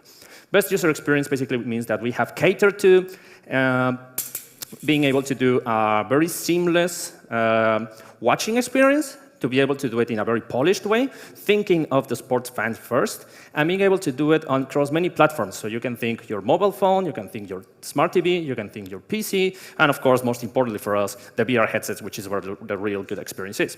And finally, a full vertical integration approach. What that means is that we're not just about doing an app, or we're just about doing like a streaming system. We take care of the whole thing. The whole thing means we know how to put the cameras, where to put it, where does it make sense, take care of production, take care of course, streaming, application, publication, analytics, understanding what users liked and they didn't, and we do this whole thing. And we've done it for a bunch of these. Just to mention a few, we're very happy to. Now we have, and I see this is all, we now have 3 of the 4 Grand Slams, so Australian Open, Wimbledon and US Open, Labour Cup, also the EuroLeague, and a bunch of other big names in the sports industry. And at this stage, since we're in the mood of the big news, so there's a big news that comes from YBVR this time. This is the first event where we can finally talk about X Stadium, which is our newest, biggest adventure, together and in partnership with none other than Meta themselves. And what Stadium is, it's basically the new home for all sports in the metaverse. And we're bringing all the experience and knowledge that we've had doing all these events across 5 years that we've been in business, and trying to build it in a way that it's really perfect for everyone that's in the metaverse and the ultimate way to really enjoy live events. The team, by now, we've been 5 years in business. By now, we're 50 plus people, most of them in Spain, also in Silicon Valley. And none of this would have been possible without the support from Telefonica, who was one of our earliest investors. And by now, we just consider them part of the team, really. Financial and business model-wise. So up to now, we've always been B2B. So we've always been white label, talk to all these brands and do it on their behalf. We're very happy that we were actually able to break even in 2021. And now the play with the launch of Expediting across, among other initiatives similar to this, is to also incorporate the business-to-consumer, direct-to-consumer angle. And we believe that this is going to be our biggest driver for revenue and for growth in the coming years. And this is for this reason that we are now raising a new Series A of financing after, in the past 5 years, we've done like $5.5 million. So now we're going to come, and we want to really power this with the stadium across as the main driver, the business-to-consumer market. And that's about it. Thank you. My God. Victor, another one that doesn't breathe. I don't know how they do it. Final questions, because this is the last startup. Questions for Victor Garcia. But not that Victor Garcia. Sorry? But not the other Victor Garcia. Any questions? You may be wondering, because I am, is there or are there any other uses for this technology in other sectors, industries? What do we do with this apart from, can we use it somewhere else? Well, I will say to you that the core streaming technologies, of course, they are very horizontal, and you can use in music, corporate events, everything you want. But we believe that a big part of the strength comes from really focusing on one vertical and understanding what users and fans like and being able to cater the entire experience. So although we do think that those many sectors have potential, and we have actually done some projects, we also believe a lot in the strength of focusing in one vertical and really making it work. All right, but the future is long, life is long, you never know. Well, you there's never know. Series B and C and D. Anything else? This is your last chance. We have a question over there, please. If we can run with the mic. There goes lovely Adriana, thank you so much. Thank you. I don't get exactly what's your business. Are you broadcasting live sports on the metaverse? And if so, what's the approach with the B2C? How are you planning to monetize the B2C? There's a short-term approach to the B2C approach of the metaverse. One of those is virtual ticketing. So basically now you have the chance to get front seat rows to your favorite games with the greatest quality, and you will just just buy it like you will do to Ticketmaster or do the in-app purchases. Later, we think that we can add also more social and engagement things such as skinning and emoji reactions and let's say more. Even we're thinking digital pets and collectibles that fans will appreciate because it also connects them to their favorite teams and events. Okay, and sorry, I'm repeating the same question. How much is your Series A? How much are you raising? Series A, we're thinking 20 million. And basically, the use of funds is going to be mostly for developing the business-to-consumer brand, and also expanding commercially. Okay, thank you. I'm going to repeat because he said it very quickly. He said 20 million. Yeah. 20 million, 2 million, 20. Yeah. Not 2, 20. Just in That's case. right. Yeah. Just in case, you have to open both pockets. Well, thank you so much, Victor Garcia. Right. And now, this is the end, but Carpe diem, something great is going to start now. Whoa, ahora me ponéis el foco. Whoa, woo. You've seen the 9 startups. The good news is we have some drinks and something for you to share, something to eat and drink with us and share together. We want to thank you very much, but I'm not going to do it on my own. I'm going to ask Paloma Castellano and Marta Antúnez to join me on stage to say goodbye and to take a selfie with all of you. If you want to then come to on stage to take a picture of the startups and the investors or whoever, you're welcome, but I'm thirsty, I'm going to the bar. So, venga, en un lado. A ver, you guys have to raise your hands, do something so we can see you. So we can see you because this is the picture. Marta, ¿salimos? No, que yo tengo gachetobrazo. A ver, gachetobrazo, ahí está. No, es que I'm a millennial senior. Lift your hands, everybody. 3 segundos. Woo! It goes. Woo! There you go. I hope it came well. Thank you so much. Thank you. Marta, Paloma, if you want to say a last word, we'll see you in Wayra's Investors Day 2023. Thank you and enjoy.